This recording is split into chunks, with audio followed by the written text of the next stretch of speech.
All right. Thank you very much, people. Good morning, good afternoon, good evening to you all. I guess everybody can hear me. How are you guys doing today? Today is 22nd of May, 2023. Yes, we are back here again. It's another wonderful day. Yes, like I said before, we are not going to give up. No retreat, no surrender. No retreat, no surrender. We are not going to give up. We are going to continue with this wonderful journey. We were robbed in the broad daylight. The world is watching. Help us to like and share is a live broadcast. The live broadcast, let's talk about the things that's affecting you and I. Ever since the presidential election, notice that we have been consistent in our demands on behalf of Nigerians that the right thing should be done in the courtroom. For those of you who have followed the antecedents of our judicial system, with what we've had in recent times, the confidence in the Nigerian people has been submerged as it affects the judiciary. But with what the judiciary is trying to work on currently, is the image. The judiciary is the one on trial. And we are here to constantly remind the judiciary to do the right thing. As you are aware, the two courts are sitting at the same time. The Supreme Court is sitting on the case of the double nomination of Shetima. And secondly, the appeal court is also sitting today in regards to the adjournment of the presidential petition hearing of the Peter Obi this case against Tinubu, APC, and INEC. Both courts are on session. We are here to remind them, not to make them trepidate, not to instill trepidation in them, but to give them the courage for them to do the right thing without the fear of whose cause is lost. So that is one of the reasons why we are here. More especially the Supreme Court. The Supreme Court ruling means a lot to our judicial jurisprudence. Whatever the court decides on that case will go further to either mark our legal jurisprudence or elevate our judicial jurisprudence. And we have always been on the platform, and we believe the Supreme Court will give a landmark judgment on the double nomination issue. So, okay, how long we're going to be here? We're going to remain here until Nigerians get justice. Yes. Justice is what we want. Yes. In every frontier. Yes. We're going to remain here until a new Nigeria is rebirthed. Yes. We're going to remain here until we have something close to an egalitarian society. Yes.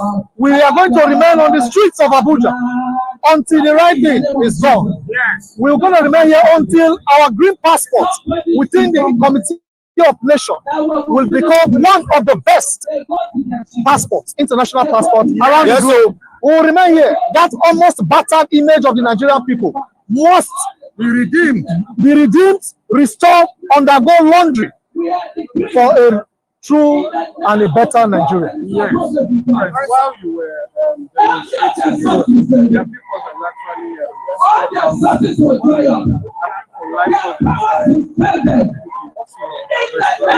people we say that is a setback on our judiciary. That is a setback as it affects the judiciary in this country. Why would you do something? What that means something is already happening with the way things are going. Only Saturday here we commended the justices for what they've done so far. Why would you strike out a live coverage to live stream? That it doesn't happen. We have a nascent democracy to protect, and we have to be the bastion. We have to be seen as a bastion of hope, of democracy in Africa. And Nigerians need to know what is happening. The powerhouse of East Africa did a live streaming on their presidential petition. Even South Africa. Why would Nigerian judiciary expunge that and try to stroke out such case? That is a setback. And the Free Nigeria movement is frowning at it. And we're going to take it up with the judiciary in this regard. We are not happy with it. That is a colossal loss. That is a cataclysm in our judicial system. Thank you. All right, so let me ask you, what's your stand on the May 29 inauguration? Should they go ahead with the inauguration? We are watching. We believe the judiciary will do the right thing before May 29. The right thing is to be done before anybody is sworn in as president of the Federal Republic of Nigeria. So we believe the Supreme Court, together with the appeal court, will do the right thing as it affects. We are already aware that some individuals and the residents of Abuja have had a case in that respect. So commenting on it might be sub judice. So let us allow the court to decide on that. All right, thank you so much. So,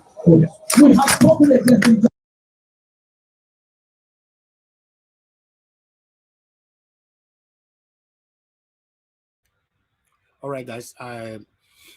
Yes, we'll come back to the court again. Our lands are in the area, rather in the circle of the court right there, but they're not allowing us to even get close to the court at all. Talk less of coming inside the courts. The question still remain: why is the judiciary avoiding or preventing Nigerians from seeing what they are saying inside the court? We requested for a live telecast. They rejected it, right? They rejected it because APC rejected it and INEC rejected it. But what about the people? Do they care about the people? How did these people actually carry the people along? You know, they are not responding to our demands. We want to see what is happening inside the court. Ekweremadu was sentenced the other day. I played the video here on this platform, how the United Kingdom, UK, sentenced Ekweremadu, his wife, and every affiliated offenders to prison. But why is our own different? Like I said, if you don't have anything to hide, we shouldn't even deliberate on this at all to live broadcast the hearing or the pre-hearing. But because Nigeria is a fraudulent country where we have so much fraudulent leaders, politicians, when it comes to live telecast, obviously they will kick against it. That is where we find ourselves right now. We are here after they have filtered everything. They have decided what they want us to see.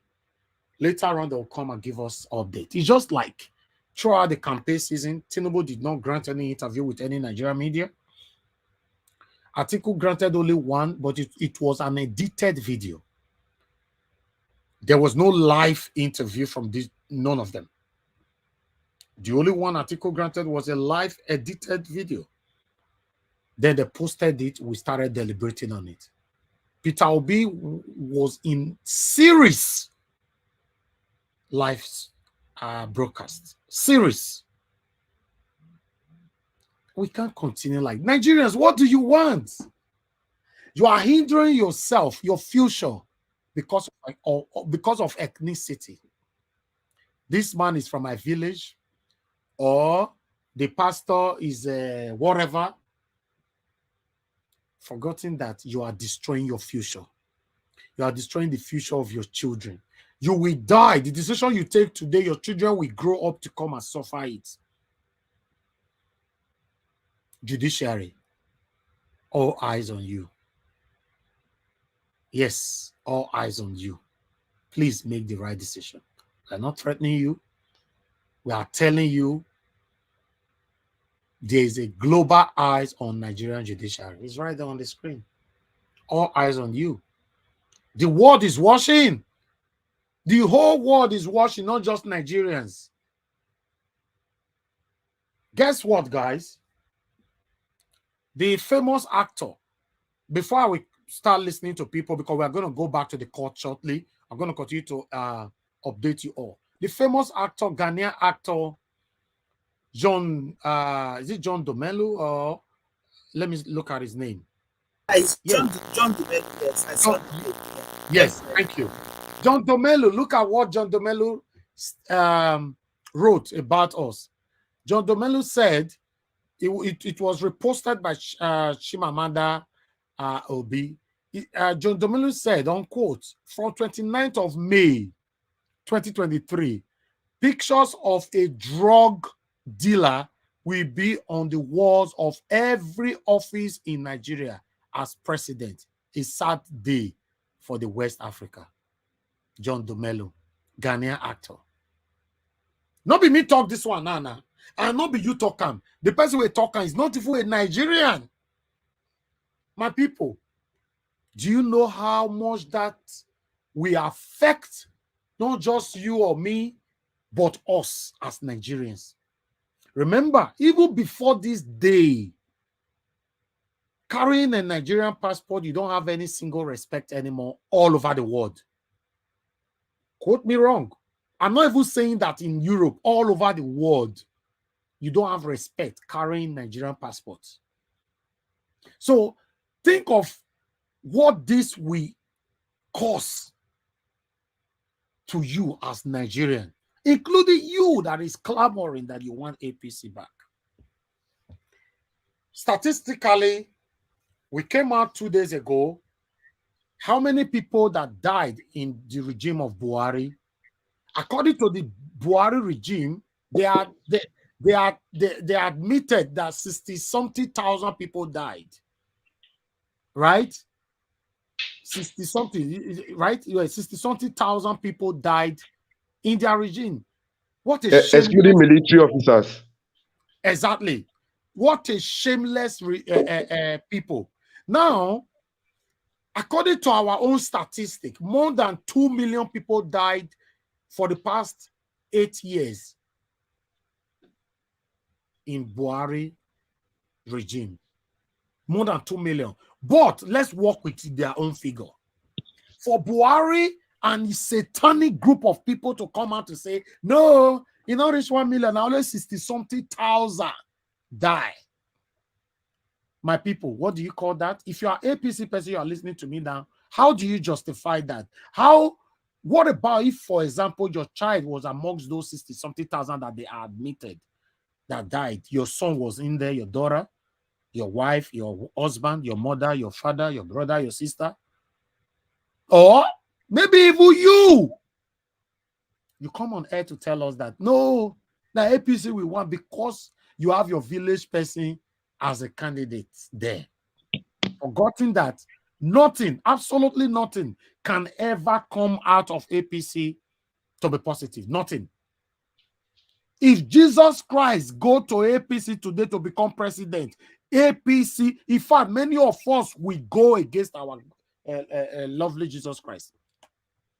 Because there is something in APC and PDP that can never make Nigeria work, even though now you holy pass for the whole world. In fact, if me myself, while they talk to una, so go come out as come out inside APC and PDP, I will fail you people. Because my original or initial intentions was clear to help the people. But once you get there, they don't give you that oath. Drink, make you drink. You are finished. You will disappoint the people. You don't have no choice. Nothing good can ever come out of APC or PDP. We need a new Nigeria. A lot of people are dying every day. A lot of people are suffering in Nigeria. We can't continue to deceive ourselves. If the judiciary is already denying us a live telecast, what do you call that? Let me prioritize the people in Nigeria to talk to us before I take you guys back to the court. Thank you very much, my people. Good morning, good afternoon, good evening to you all. If you know you're here, let me go to Mr. Emmanuel Maga. Mr. Emmanuel Maga, sir, where are you joining us from? Good morning to you, sir. From Kaduna, sir. From Kaduna, wonderful, sir. Yes, sir. I just want to appreciate you massively. You are doing a massive job.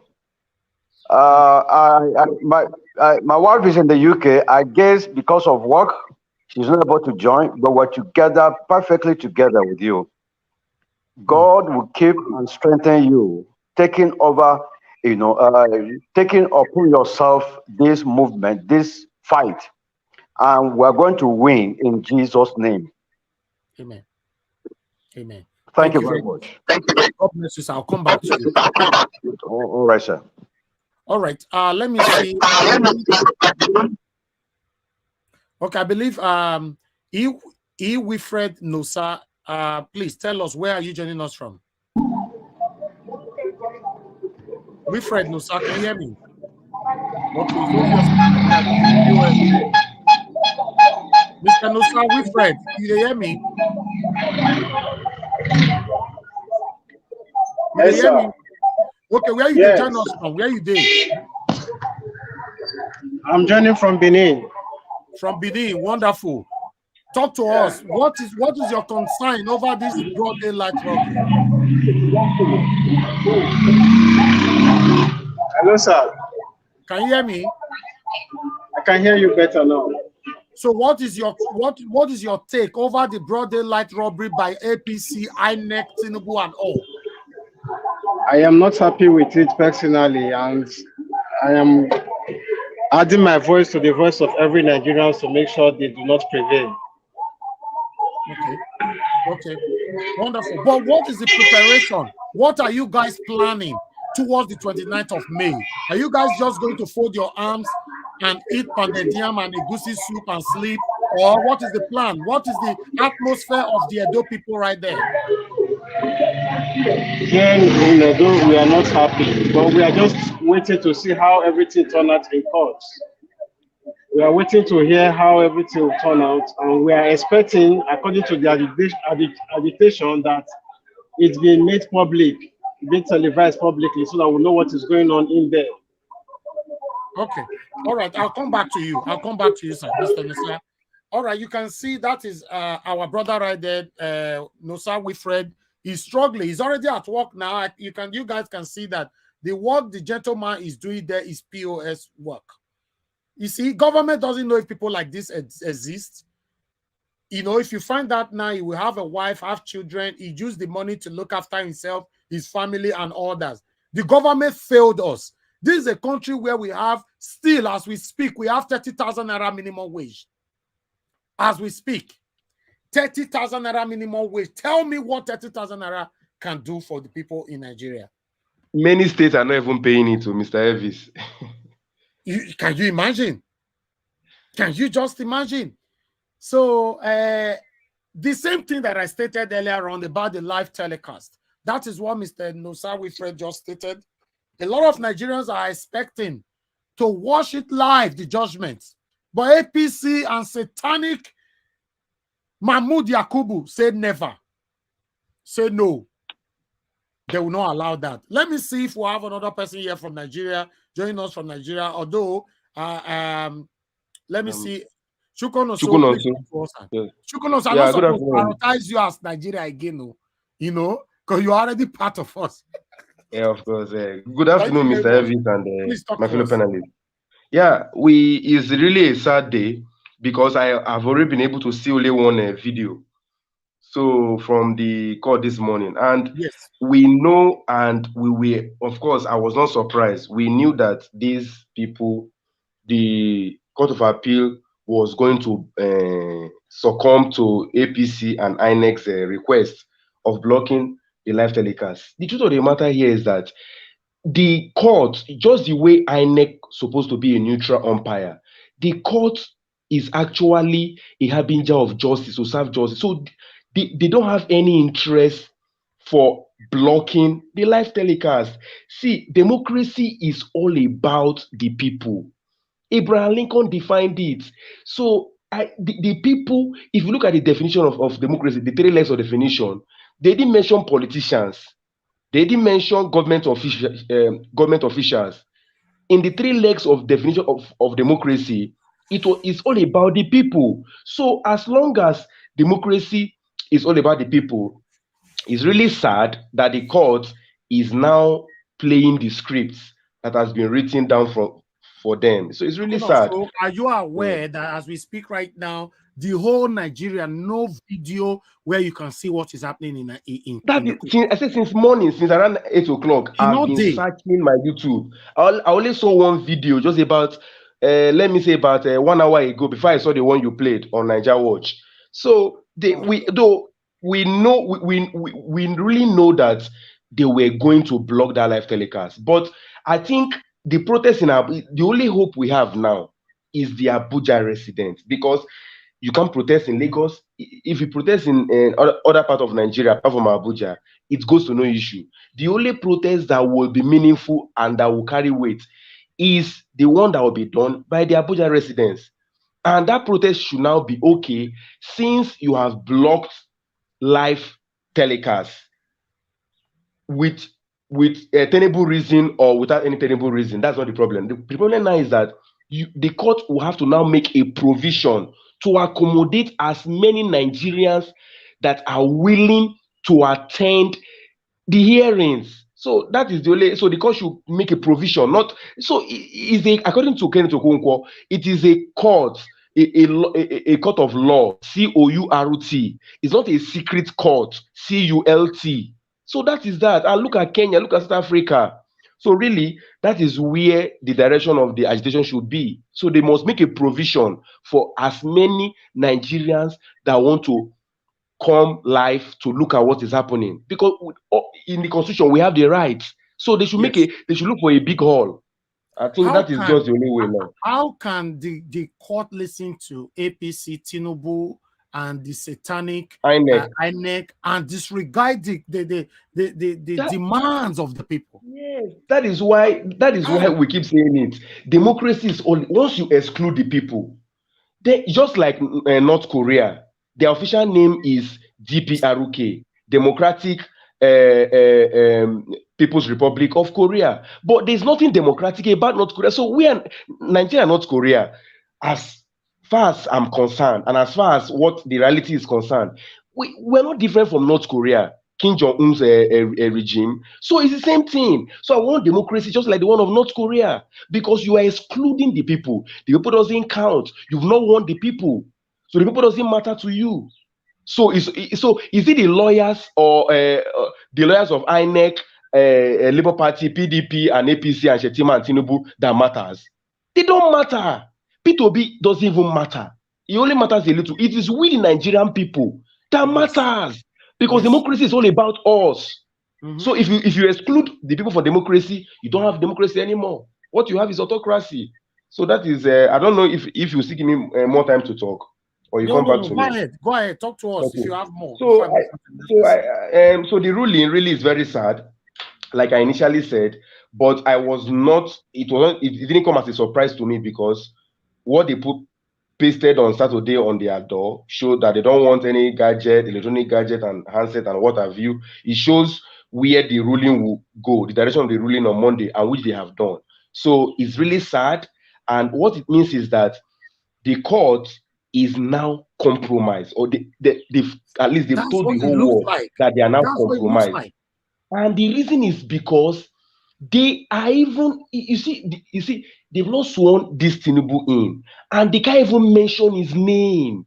So, and again, we will not, honestly, this case will really be slowed down, because even when the proper hearing begins, you will now be seeing some commotions on the road that the satanic APC, INEC lawyers will be bringing on board. But if it will be a live broadcast, those lawyers will be ashamed to even disgrace themselves when they know that the whole world is watching them. But they instead of allowing the court to actually be a court of law, they've now turned it to a secret society. So they want to be a secret court, a secret society. It's really unfair. It's really sad. But I think the way forward now is, if the only hope we have is the Abuja residents. Believe me, if you protest outside Abuja now, it will not even, it's as if you're wasting your time about what is happening. The only people that can even help us now is the Abuja. Although people are traveling from other parts of North, especially North to Abuja, but they are the only one that can help us. So what we're now demanding from judiciary now is that you have ruled, you have blocked live broadcast, then you have to now make a provision to actually accommodate as many Nigerians that are willing to attend the day-to-day hearing. It's not too much to ask of. After all, democracy is all about the people. The people voted. So that's it. So they should actually, so the judges, the learned judges, should now be making provision for that. Then secondly, you were talking about, I want to talk about, my second take here is on Buhari performance. You know, last month he was saying Nigeria should forgive him, those he has hurt. But I was not asking, the question that most Nigerians are asking is that out of those that have been massacred, you were quoting 2 million.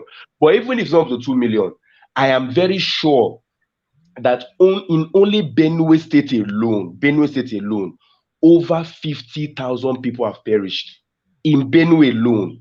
No, Then, if they you are now go telling us to, the totality is only don't 60 mind something them, thousand. don't mind them.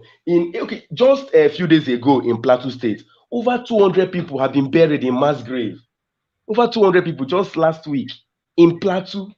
So now the insecurity now I don't know, because if you take proper statistics, Nigeria has lost more civilians than even Ukraine. Ukraine that is facing the might of Russia. Nigeria has lost more civilians than Ukraine. So is that sad? Is that bad?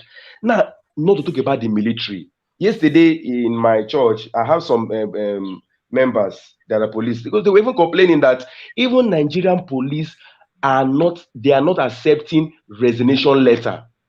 And the reason is because the rate of people leaving, even the man even said that people that are leaving, they just leave like that and drop their gun.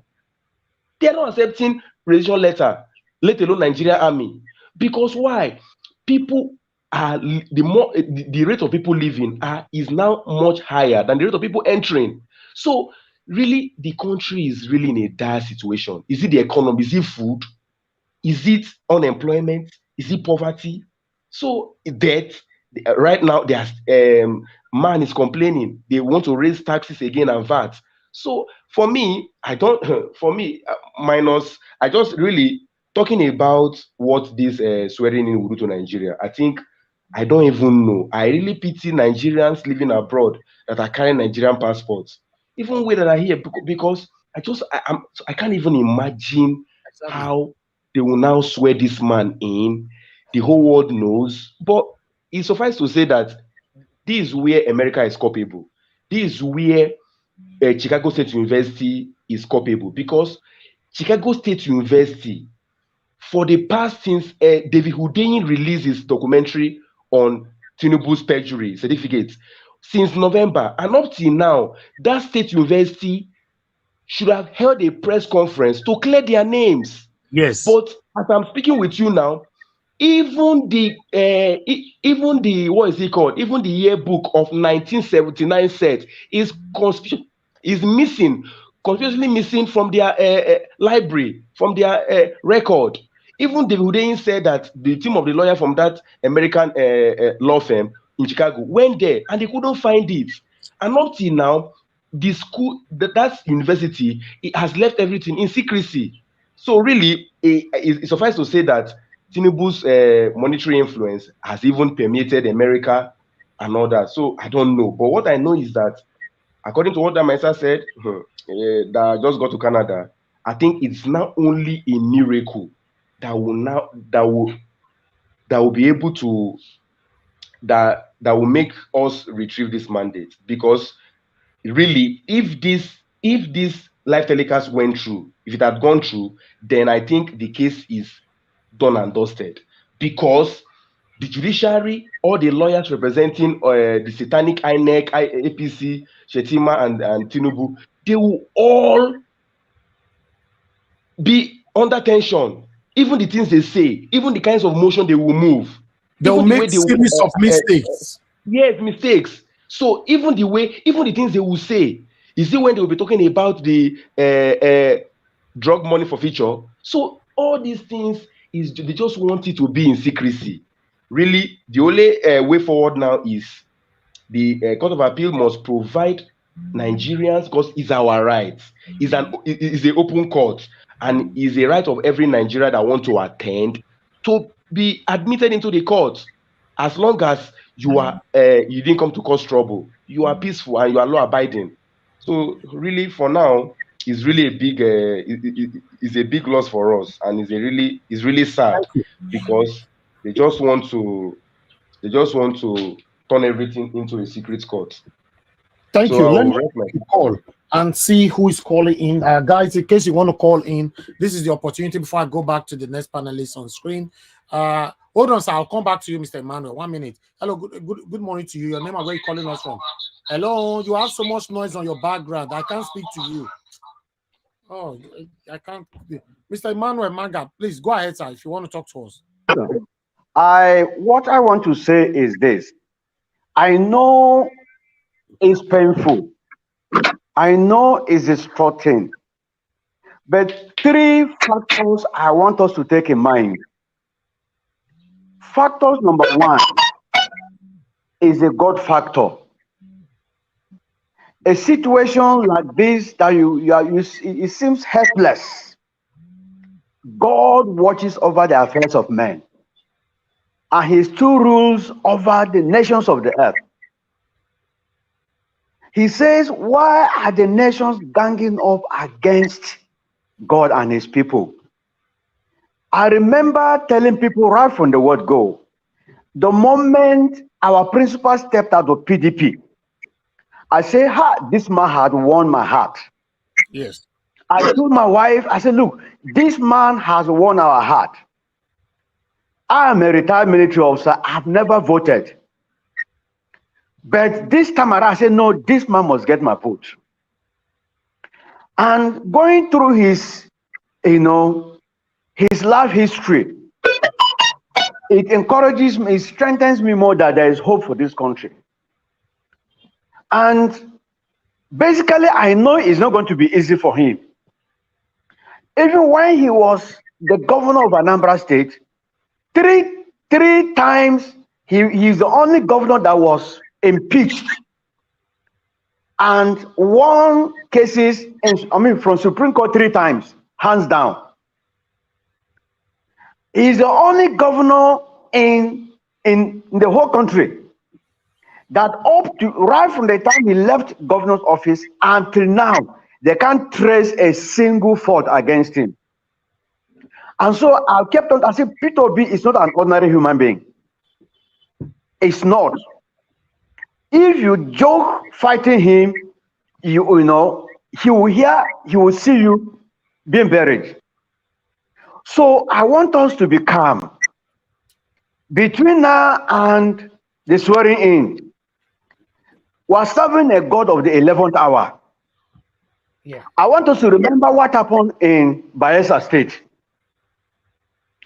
The APC governor was already being prepared to go and climb the podium to be sworn in the following day. Sadly, suddenly, overnight, he was removed. One thing I want us to actually take to heart and comfort ourselves is the posture of our principal. He's never wrongful, he's never disturbed, he's never worried. That's why he consistently, told the world that he's not a tribal president. He's not an Igbo, he's not anything. He's what he wants to be, a Nigerian president. Of late, he told Nigerians that he's not in a hurry to be president, but he knows he will be. Whether today or tomorrow, I'm quoting him directly. That's the calmness, that's the selfless, that's the kind of person that he is. He is calm. That's what all through his campaign, you've never heard him insulting anybody, abusing anybody, or replying all the insults, including his own brother, Anambra State Governor. He never replied you with insult. Rather, he will give you back in love. That's the kind of president that the nation is rejecting. Why is he being rejected? Because he's fighting against the establishment. Entrenched terrorists, political terrorists, entrenched narcotic barons, entrenched wickedness of the highest order. That's the kind of opponents he's fighting against. And that is why they can't withstand him. The day the whole senators besieged our chairman's office, I said, what is it? What is happening here? All the big wigs in the National Assembly. Why are you so bothered about the person you say is number 3? Why are you so restless? And I was so happy with the way our chairman addressed them that day. The closing remark that he said, oh, blew my mind. He said, look, let me place it on record. Before the press will go and say, Labour Party has agreed to negotiate. We are not negotiating with APC. Our stand remains dogged. We have a mandate. The process is against the rule of law, and that's what we stand. We are not supporting Bola Tinubu. No, our stand is no, no, no. That's what he told them. Secondly, I want us to look at our facts, our evidence before the court. In fact, before the world. Too glaring that whether you have collected 1 billion, 10 billion from Asowaju, so long as you have blood and flesh flowing in you, so long as you have children, so long as you have family who are resident in Nigeria, who knows the antecedents of this beast, I call him a beast. Everything about him is shrouded with controversy. And this is the person you see people who have lost their head. Senior advocate of Nigeria, renowned doctors, renowned men have lost, behaving like headless chickens, including my colleagues in the military, generals. The very day I heard that my course mate took over appointment to be in charge of security in his campaign council, I deleted his number from my phone.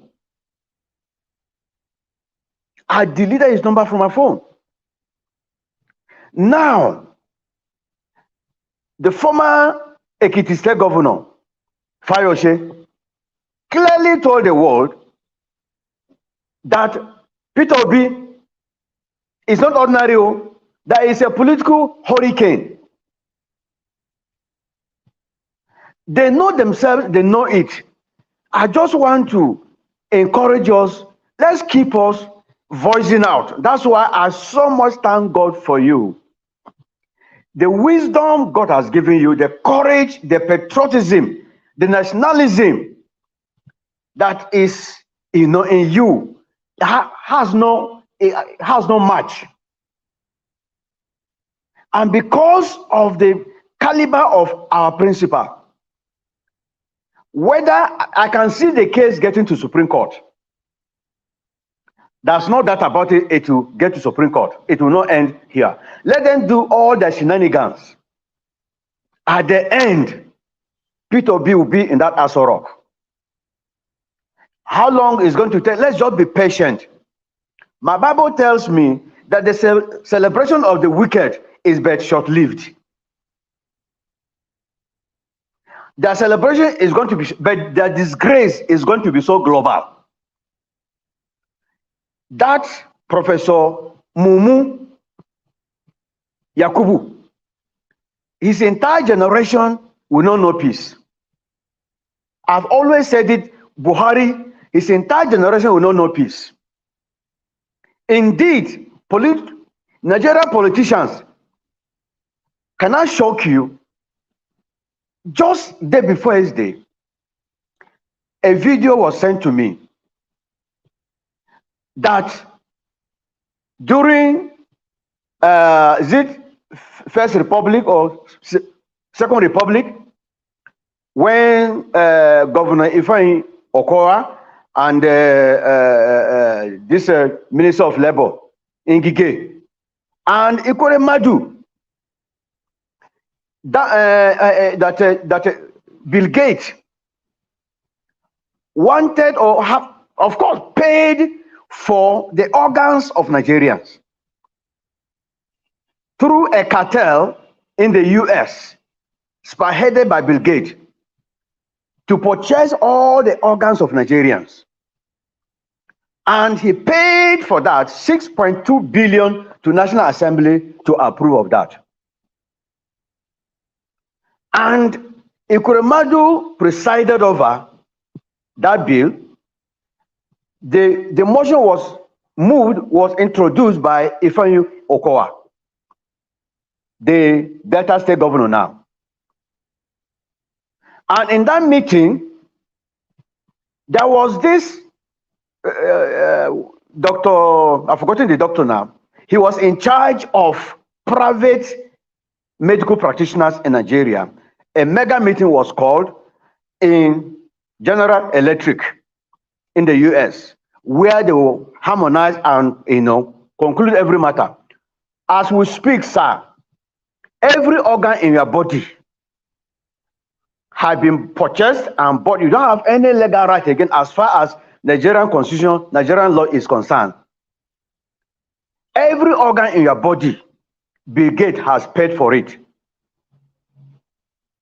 They went to the point of trying to purchase, to also say there will be no medical practice in Nigeria. No doctor, no nurses as a result. So as far as Nigeria as a nation is concerned, there's no medical practice. They released 2 point something billion. Now, they also wanted to purchase all Roman Catholic hospitals in Nigeria. Their priest, who was present in that devilish cartel meeting, opposed. Nigerian priests will not give up our hospitals. That is exactly the kind of politicians we have. And no wonder then, my Bible tells me God cannot be mocked. God is not mocked. Whatsoever a man sows, he will reap. Exactly. Whatever you plant, you will harvest. I now said, so could it be that Ekoromadu is reaping and harvesting that which he planted by presiding over this cartel that came to purchase organs of our body? He presided over that bill. The person that was speaking in this very video said he was there physically. He was physically there representing private medical practitioners in Nigeria. So it's not something that he heard, it's not something that he read. That as we speak now, Nigeria, since then, Bill Gates has purchased the organs of every Nigerian, here. I said, what beastly confederation we have in the name of politicians. So, my brothers, my sisters, what is happening is expected. Jesus Christ, when he came to the world, for those of us who are Christians, they found no fault in him. And yet they said, crucify him, crucify him, crucify him. I want us to calm down and cool down and look unto God. He's the God of the helpless. He's the God of the defense. He always comes at the 11th hour. Let the composure of our principal, the belief in this fight, him and the vice, they are just two of a kind. Let their posture in this fight encourage us. Let's not look at what is happening. It's expected. It says because they know what is going to come up. But at the end, their disgrace is going to be colossal. That disappointment. I've always said it. Some will die of heart attack. Some will commit suicide. As Tinubu said, that except you commit suicide, I said you've already buried, dug your grave. So at the end of this matter, my friends, we'll hear of the obituaries of many of them. But take it or leave it. Buhari, Mamu Yakubu, Tinubu, these three categories of people, they will not know peace the entire generation, except God is not God. So I just want to encourage us, let's watch our principal, his posture, his body language. You know, he's not perturbed. He's not moved at all because he knows he wants to be focused, and he's focused. So let's join him to remain focused while we are going on with what we are doing. Because there's power in the word. Let's go on with what we are doing and watch the final collapse of this beastly organization. He has always maintained he is after a new Nigeria. That is our slogan. And nobody, gone are those days, gone are those days. Unfortunately, they never believed that Obi was going to even win a local government. They were looking at the fiscal structure. He has no senator, he has no governor, he has no this. Who is going to? I said, look at these people. They are thinking back as if they are in the 15th century. I'm happy that technology, you people, galvanize this movement globally via technology, that their evil minds, corroded and corrupted already, could not allow them to think of technology. Now, the evidence, the certified copies of the documents that INEC has refused up to now, to release. Thank God I was told from the grapevine that because of the experience of our legal team, they've gone behind to collect the certified copy of the police, which is also acceptable, by the court.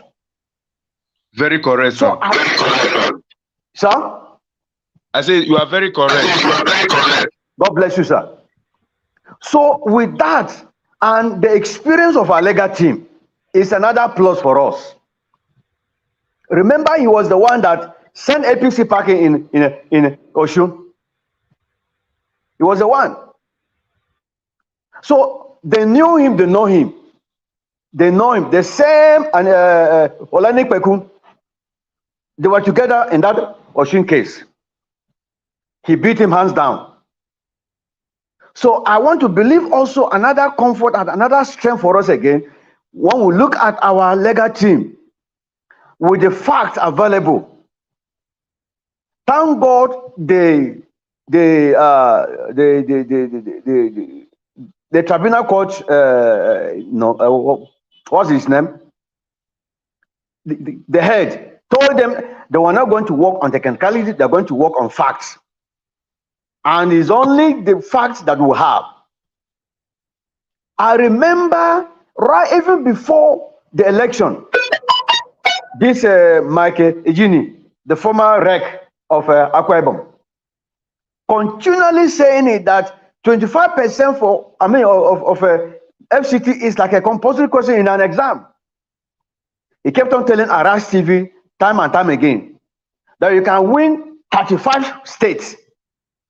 If you don't win 25% in FCT, you are not qualified. And senior and seasoned advocate of Nigeria has repeatedly said that. Apart from that, in case if there's nothing to hold on, the next thing judges look out for is judicial precedent. Is there any president on ground that who can hold? And all of us, you too, sir, we have about 2-3 precedent, judicial, right from 2003. There were cases about 25%, clear cut. So there's no how these judges are going to do anything. Whether they've collected billions, let's not be bothered about that. Let's be focused on our principle. Let's be focused on our facts. And let's be focused on our team, legal team, And above all, let's trust God that He's going to arise. Thank you, sir. Wow. Thank you very much. Yes, sir. Thank you for your wonderful submission right there. Because most of the things that you talk about are very, very vital information. I would like us all to a bit divert so that I can reference to what Mr. Emmanuel Maga just talked about right now by watching this video. Let's take a Who's that? Who's talking? It's me. Okay, there's noise coming from you, Madam Nena. I don't have anything with me here. No, your audio is very clear.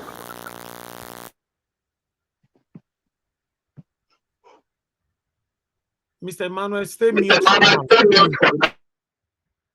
Okay, I've muted you. Please don't unmute yourself for now because I'm receiving a feedback. Madam Nena, there's your audio was doing the same thing yesterday. If you can sort that out, that's fine. But before that, let us quickly reference to what Mr. Emmanuel Maga said so that you all can know where we are and what these people are trying to do to us. Let's listen to this quickly.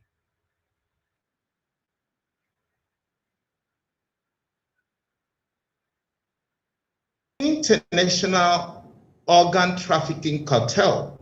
They funded the National Assembly of some people estimate to the tune of 6.2 billion US dollars. They also bought all the Nigerian government, federal government hospitals at the cost of 3.2 billion US dollars. They even offered to buy all the Catholic hospitals for $2 billion, but the bishops refused that. So this is a well-organized cartel who are actually moving into Nigeria in order to actually buy up, or they have already paid an advance on all our organs. Anybody in the Federal Republic of Nigeria has no entitlement to their organs as it stands today with the law. And we know this for sure, that these are billionaires from the United States who funded this organ trafficking cartel to take the organs of Nigerians. Now, my colleague AGK had asked whether I was there when this cartel made the negotiation. The answer is yes, I was physically present in a deliberation. We were called as leaders of the private health sector to the headquarters of General Electric, the biggest company in the world, the leading medical company in the world. I was representing the Catholic Medical Practitioners of Nigeria and the Association of General and Private Medical Practitioners of Nigeria as the committee chairman of the National Health Act. And presiding over this National Health Act public hearing was Senator Ike Ekweremadu, who was then the Deputy Senate President. And let me comment there. Who did you say was presiding? Well, Senator Ike Ekweremadu, he was the presiding senator for the bill public hearing. And the sponsor, the chief sponsor was Ifeanyi Okowa, governor, now governor, but then Senator Ifeanyi Okowa. And just sitting by his side was also Dr. Chris Ngige, so who was then a senator. So all of them were there. And I made this argument directly pointing out Section 48. That Section 48 makes an exemption that is impossible. You don't exempt, there is no situation in medicine where you can overrule or say the consent is waived. Consent is never waived. It could be transferred to the next of kin, but it's never waived in any situation. That is part of the Helsinki Declaration. So it's an international treaty. So we cannot make an exemption here in Nigeria. Then I also pointed out the loophole in Section 51. You cannot have the medical practitioner or the medical director of a hospital be the one to authorize that an organ is taken from someone to be given to another person. So it is wrong. You can't give what you don't have. That's a legal principle. Then I pointed out in section 53 that it is also when you say reasonable cost for reimbursement of reasonable payments. What does that mean? Is 10 million naira reasonable payment for kidney? Some people will tell you that too. So you actually legalized the sale of organs in section 53. Now, my colleague AGK had asked whether I was there when this cartel made the negotiation. The answer is yes, I was physically present in a deliberation. We were called as leaders of the private health sector to the headquarters of General Electric, the biggest company in the world, the leading medical company in the world. And we were told that Bill Gates offered them $2 billion to build 260 hospitals in Nigeria. So they want us to name our price so that we can be paid off, so we will leave the entire medical system, so that we will not be practicing medicine, we will not be practicing pharmacy, we will not be practicing laboratory science. In Nigeria, no Nigerian will be in the medical profession. And we should just name our price so we will be compensated for. We couldn't believe ourselves. Why would anyone do a thing like that? This was done. I was present. It's not somebody told me. I was physically present before the executives of a General Electric with a number of other Nigerians in the health sector, in pharmacy, in laboratory sciences, and there were executives of GE from their headquarters in New York. This is the first time it's happening in the history of humanity. Nothing like this has ever happened. And I warned Ike Kurumado before the Senate, and Nigerians there will bear me witness, and many of them still remember. I told Ike Kurumado before the entire public hearing that he will be the first victim of this law he's standing for. Before everybody. Senator Kowa can also bear me witness because he was there. And I told him, it now seems like a prophecy come true. And this was exactly what happened. That the Senate of the Federal Republic of Nigeria sold the entire organs of the Nigerian people, even when they knew that this was the situation. And that is very, very, very bad on us as a whole nation.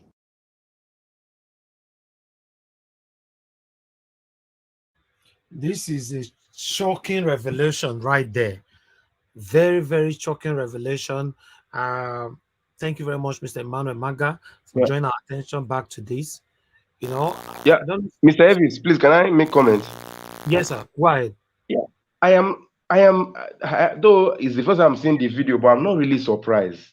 I'm not really surprised. That's why I was even very sad that the 9 years and 8 months they gave to him was just too small. These people are really, when you say satanic, you don't really know. It's even beyond satanism, because what these people care about is just the money. Even their own villagers, they don't care about them. That's why it pains me when people attach this ethnic affiliation and emotional affiliation to these satanic people. See, I was talking one, no one said, but you are Igbo person. I said, is it by Igbo? Even the 9 years and 8 months is too small. These people are wicked. So, and really, that man is really a prophet. I didn't even know it. So, and at the end of the day, look at the global embarrassment he showered on himself and his family. It really serves him right. Even the 9 years and 8 months is too small. They are really wicked. All they care about is just looting and looting and looting. They don't care about anybody. And he didn't know that the thing will come back on him. It's really sad. Thank you. Sorry, I just want to see. It's my audio thing. Okay, Madam Nena, I don't know what's wrong with your audio. Okay, it's okay. It's fine. I'm going to change my laptop. But please just I really want to hear from you, but I don't know. There's this noise coming out from your audio. You know, please do something about it so that we can hear from you, please. Thank you. Okay. Let me give opportunity for everyone on the panel to speak, but I have somebody on the phone yet at the moment. So, Mr. Kevin Kell, thanks for calling in. Good morning to you, sir. Please talk to us. Yeah, Mr. Elvis, good morning from here. Thank you, sir. How are you doing My today? brother, I just wanna thank you so much for the good work you have been doing. I watched your 2 yesterday, and I believe you didn't sleep up to 3 hours. You're back again this morning. Yes, sir. This is what is called patriotism, dying for the country. Dying for the country is not when person go to the grave for the country. What you are doing is the definition of one dying for his own dear country. And God will definitely reward you. This new Nigeria we are building, your name, your company name, your media name will be imprinted on it. Amen. Thank so you, sir. I want to greet everybody in the panel and all that is listening. My brother, this video you played, is it a movie or it actually happened? Go ahead. I lost that. I said this video you played now, is that a movie or this thing happened really? In live, in channels. Yeah, it's live. It was live. It's not a movie, sir. That's realistic video. You see, this tells us that all our politicians in Nigeria, minus Peter Obi, they are all cultists. Satanic. All of them. They are all cultists. They are all cultists, and the truth is coming out now, and they are paying for it. And all we pay for it. No wonder they are doing everything they are doing to make sure Peter Obi doesn't get there, but they have failed from the beginning. It's a Raja Watch I call to remind you, because sometimes when you come to a crossroad, you think back how you began that journey. You told us that around February, March last year, you and few people, Alex and some other guys, came together and said there must be a way out. Yes. And you guys began to support Obi when nobody knew who Obi was.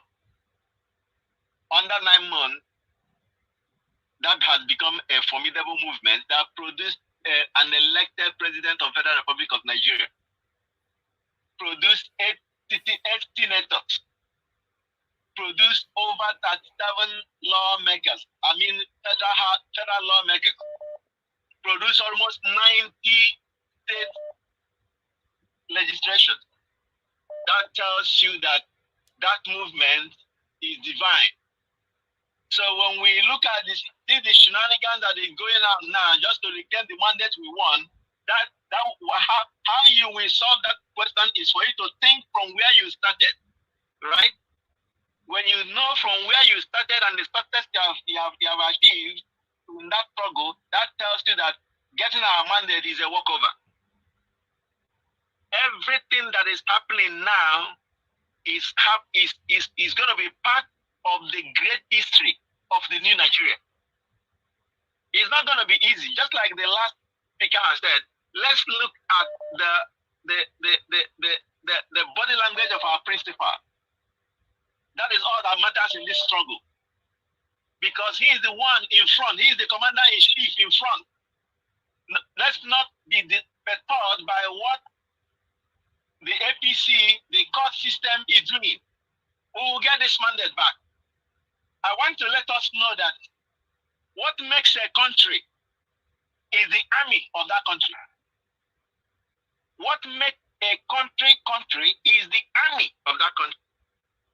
Now, and the only institution in a country that upholds the constitution of that country is their army. Now, somebody wants to be president of Nigeria. It has to be through election or through military coup. Those are two ways allowed. Military can allow. Now you are not a military man.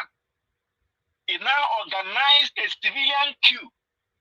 Post yourself arrange a court, a chief judge to swear you in. That is dangerous. So what I'm saying that the most dangerous thing Tinubu will do in his life is to be allowed his son to be sworn in. Last Friday, I was listening in the program. Some military guys called in, all right?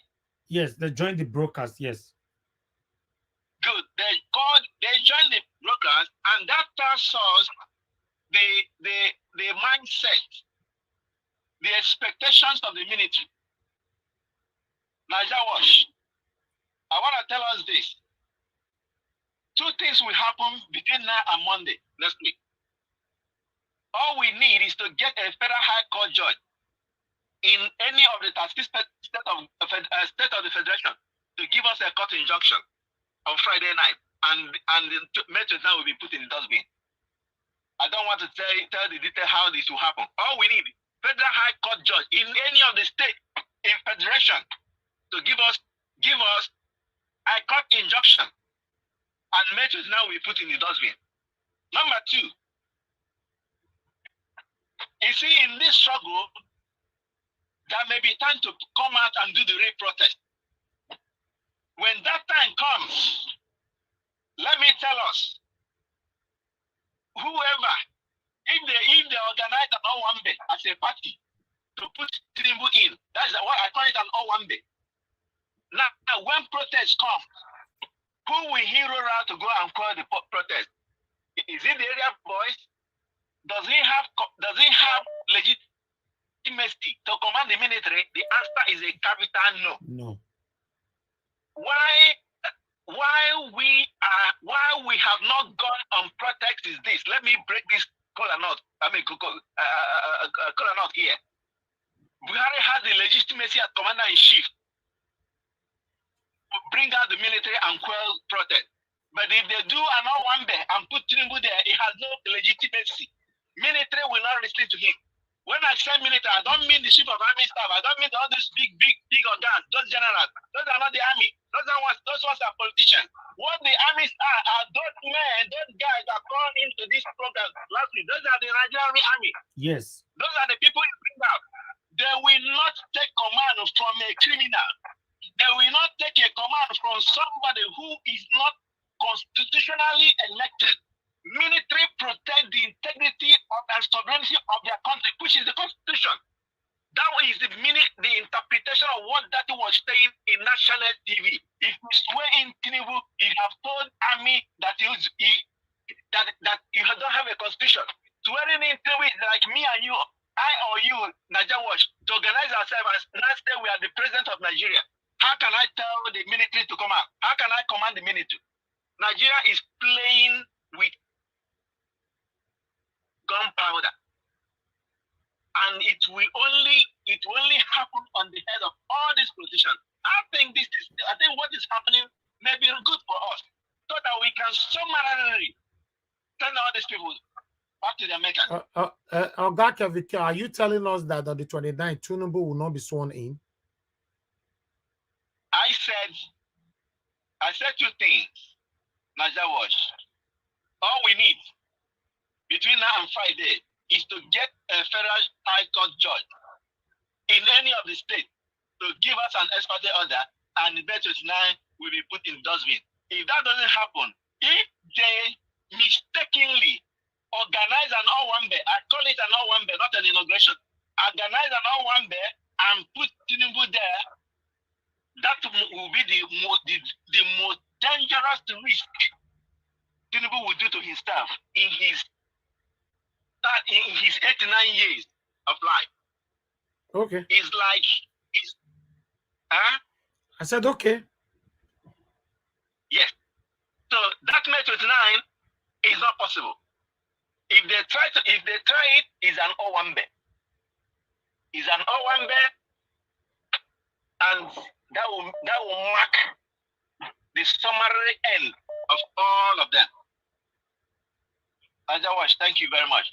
Thank you, sir. God bless you. Thank you. I've been doing it, and we'll all do it together. This thing Nigeria will have it. Thank you, sir. God bless you. We will have it. And I want to put here the last time, please. Nigerians in diaspora, one question you will ask yourself, you are comfortable in the countries you are. You ask yourself, the citizens of those countries you are, if they find themselves in a Nigerian situation, what would they do? And whatever they think they would do, begin to do that now. Don't stay in comfort of the foreign countries where the citizens build the country and you stay there and begin to think nothing, it doesn't concern me. People in Nigeria will be saved and people, Nigerians that are in diaspora. Our own is to provide the moral firepower, moral support. People in Nigeria are like people in kidnappers' den. Their reasoning, their thought process has been impaired. They don't think right. Why? Because you cannot tell somebody who is kidnapped and let the kidnappers them to find a way to escape. You will be making a mistake. What we will do? We in diaspora, we continue to encourage, continue to mobilize, continue to provide moral support for them to stand up. Okay. As they stand, we stand with them. God bless you all. Thank you very much, sir. God bless you, sir. Oh, okay. Let me pick another call right here and see who's calling us. Hello, good morning to you. Okay, Mr. Chuks Obibueze, please talk to us, sir.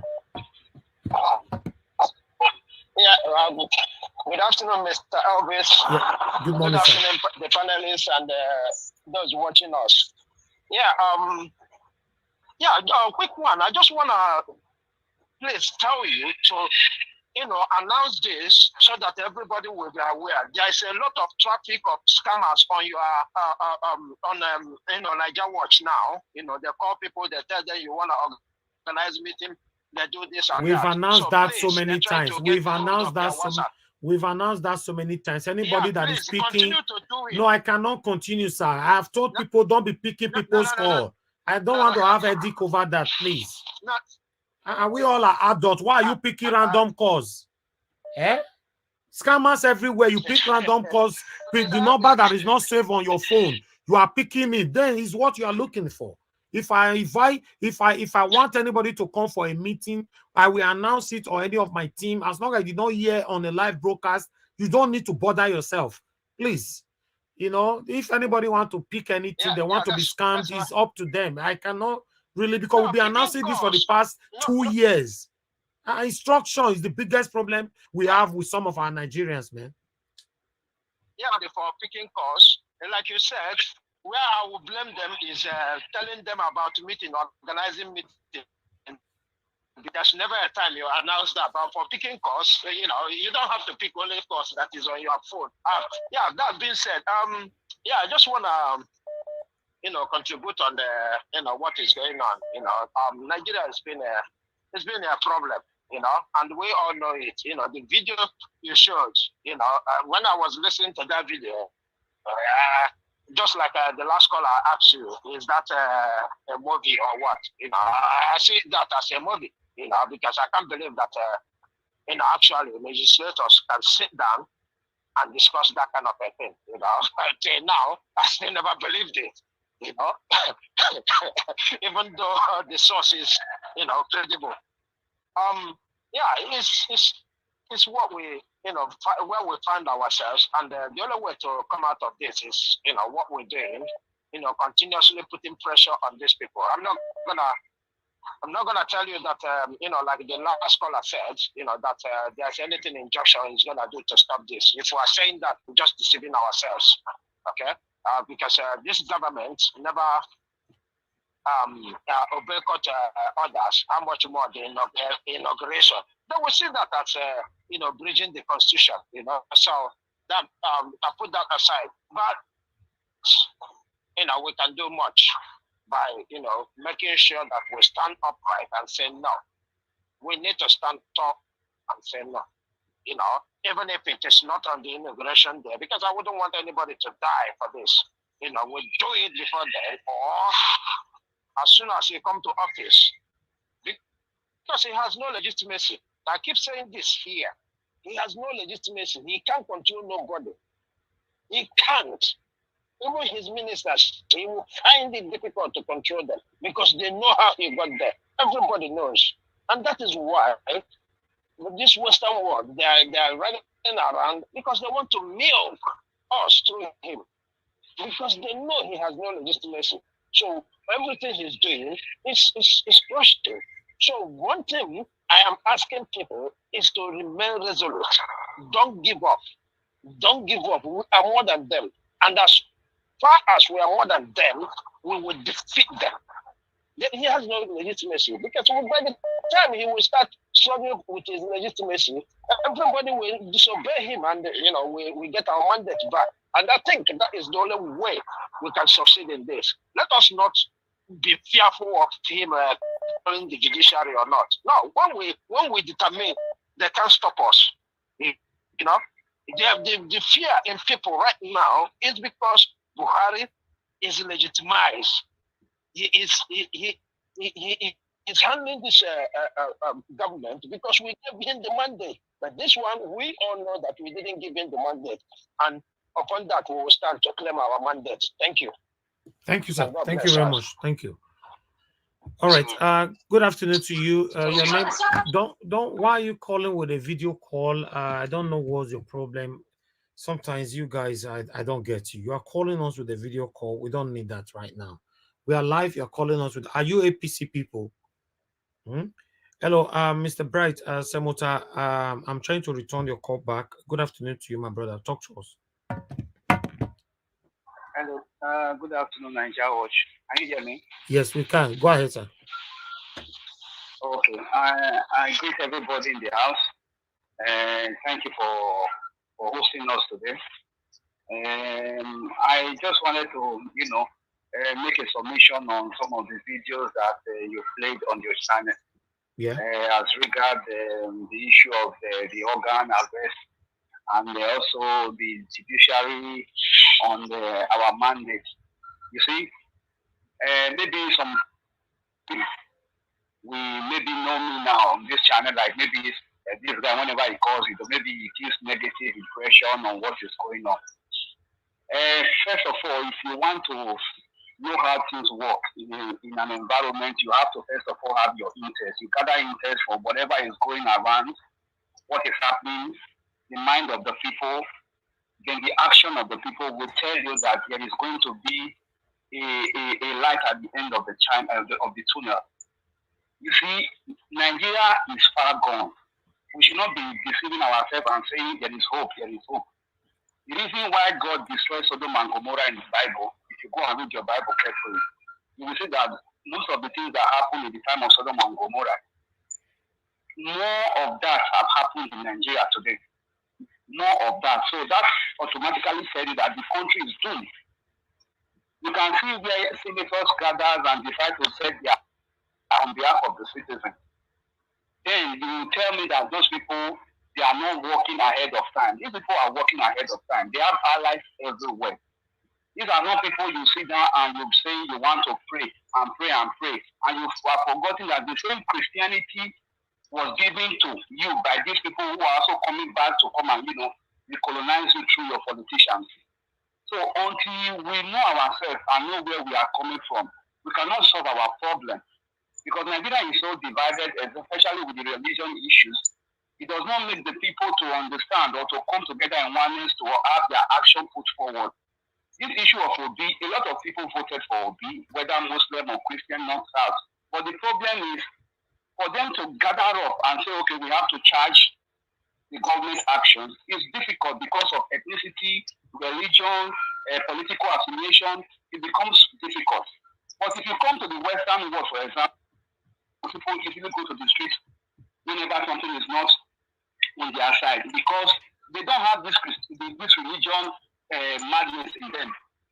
Most of them don't go to church. They believe in what you do is what you get. So whenever anything is wrong, they can easily gather and say, let's attack it. But in our own, we say, let's be hopeful. Let's be hopeful. I told you yesterday, I'm looking at my 50s. There is no way Tinubu will enter Nigerian government today and become the president of Nigeria and say he's not going to collect his 8 years. Then if you add 8 years to somebody who's already maybe 45, then you're already going to your 60s. Then your era is gone. Then the next person is coming on.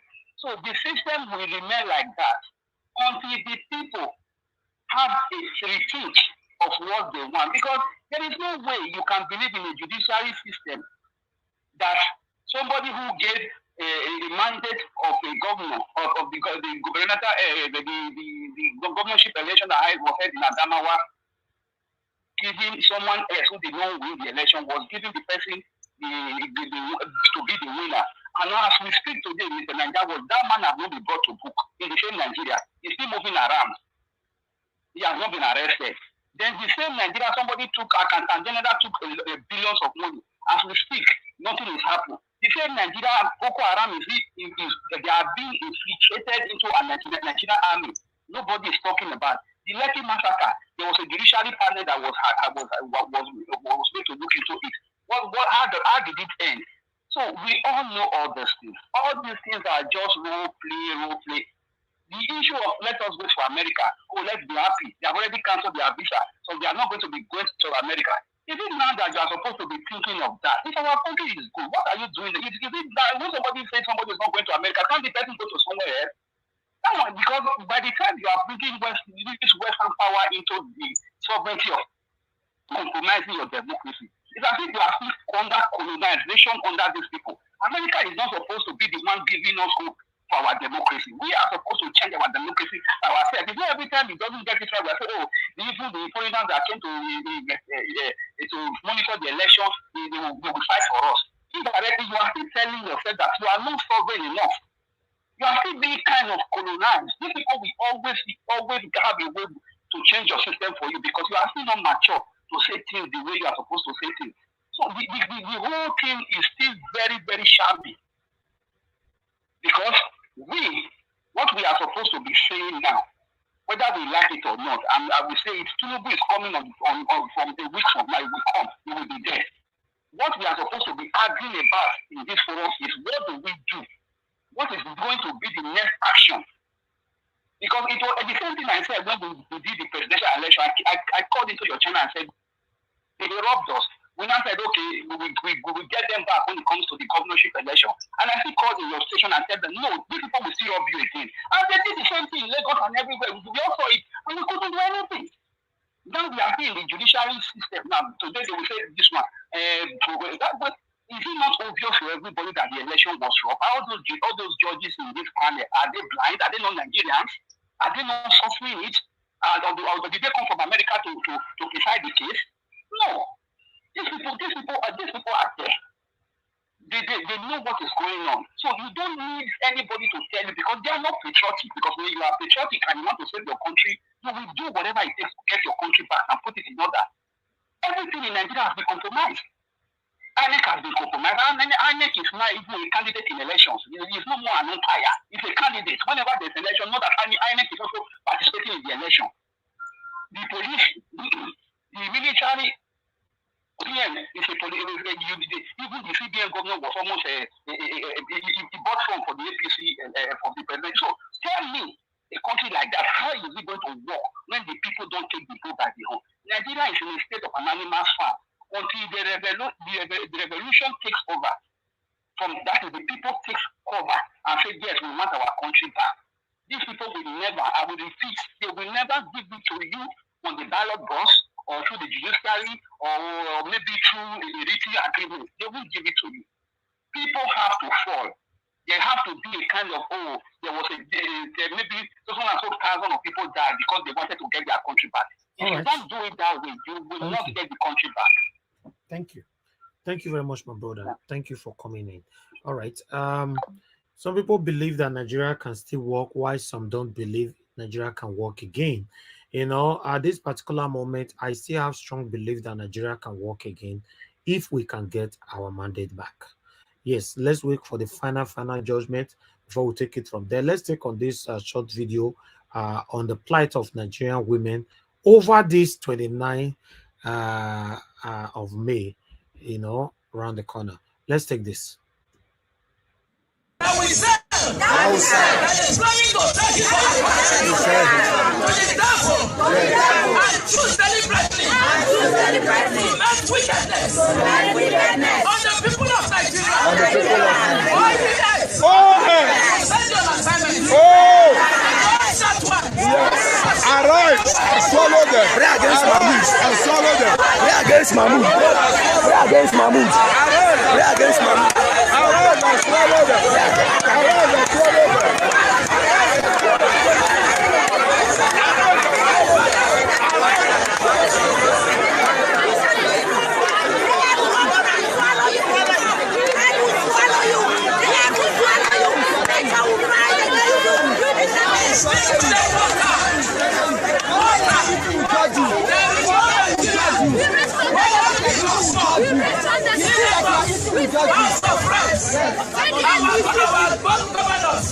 The president himself, the judges, the lawyers, all of them they drink water. Water from Nigeria. Whenever they tell you that they pour for that, even if they pour their water, my way they go down. Connect to the water in Nigeria. That's their wickedness. Every water they put in their mouth.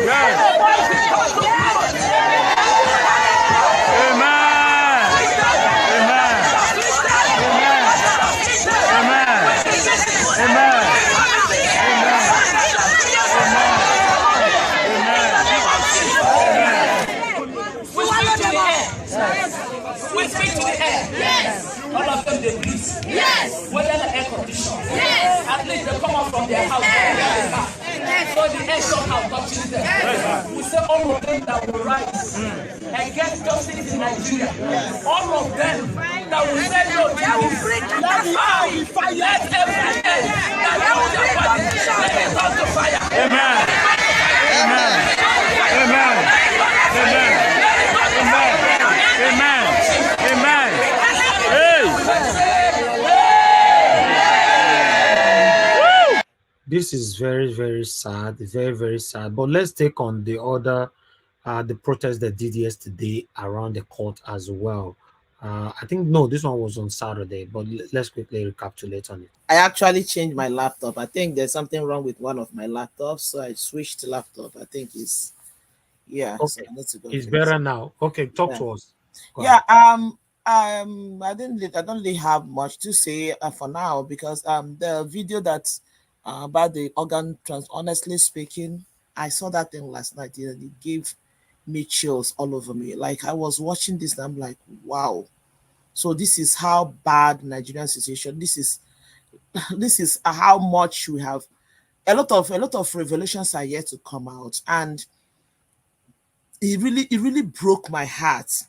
And when I was watching it, I began to understand some things that happened in the past. I tried to reconcile them with most of the things that are happening with regards to that video.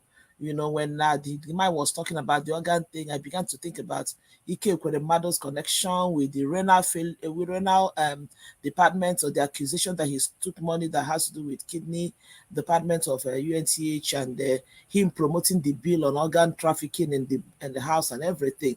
The whole thing began to make a kind of sense to me. And then this guy and Gige too, his own thing, and I'm like, I said to myself, how did we get here? Like, how did Nigeria as a nation, how did we get into the hands of this kind of human being, this kind of human beings, And I like the part where the man said, he told the Ike Ekweremadu, see this thing you're doing, you're going to be the first victim. And just like the Bible will always say, there is power in the spoken words. This is like somebody you have done things, and finally God wants to use you to showcase an example. And I say it again, I've been telling this to people. You see this election of, in fact, yesterday after the Nigeria Watch show yesterday and everything, and the whole thing, I started having a conversation with this about, most of my husband listens from the background when all these things are happening. So we're just talking about the whole thing. I said this election of 2023 has really brought out a lot of things. It has exposed a lot of things. And I still want to believe, or I still do not want to believe, that even at this point, maybe those people are not hearing, maybe those people are not are privileged to maybe watch news or see social medias and everything. Because at this point, a lot of Nigerians are beginning to have an understanding of how terrible the Nigerian society have gotten into, to hear that somebody like Bill Gates, no wonder this man pumps billions of naira into Nigeria like with reckless abandon, because they know what they are getting from this country, for crying out loud. And to think that our own people who are supposed to be protecting the poor masses on the streets are the ones who will sit and make money out of the pains of Nigerians. It is very, very heartbroken. Honestly speaking, it broke my heart when I was watching that video. I'm like, God, who knows what else, how much. And when we talk about them selling out to China, Nigerians, this is beginning to make sense. That we can just sit down here, some people who are struggling for 3 square meal, like every other person on the street, will still sit down and be telling you. I saw on YouTube, on Twitter this morning, when some people were saying a lot of things, and one person made a comment and said, if you like, you can pay all the people you want to pay. 29 inauguration must hold. And I took time to look at the profile picture of this person who said this thing. This individual is apparently a struggling, in fact, without mentioning where that person looks like a poor person who has nothing, and you are sitting somewhere tweeting this because you have the opportunity, supporting this kind of a thing, without even you understanding the devil and the depth of the problem that is facing you, for you to understand that the organs in your system, I know from in the US here, when you go to do something, maybe if you want to register for vote, or maybe you want to go and get a driver's license and everything, there's a column where they will ask you, do you want to be an organ donor? It is a voluntary thing. If you want to, you think yes. If you don't want, you don't have to. That to think that somebody will sit down somewhere and make a decision of what happens with and somebody will sell my organ without me knowing it. Hey, Jehovah Nissi. I don't know. It's very scary. And that will make anybody to really believe that when we say that these people are about to sell Nigeria to China, it is a reality. Maybe the negotiation has already gone, is already going on, or has already gone and been taking place, and we don't even know yet. It is so sad. Mr. Nigeria Watch, honestly speaking, I'm short of words. I don't know. Just let's continue. We have to. Thank you. Thank you. Mr. It's sad. Yes, Madam Patricia. Yes, I wanted to come to you now. Thank you very much for your patience. Okay. Good afternoon to you, Madam. Talk to us. Good afternoon. My heart is bleeding to see this kind of evil. If anybody knows Bill Gates, they should know that he's not he's associated with good. He's only associated with evil in the name of philanthropy. That's what he has been doing everywhere. In India, in other African countries, how he has been using his organization to, give people vaccinations that kill them. Sterilizing girls in South Africa and also those Eastern African countries. So I don't know where Nigerian politicians are living.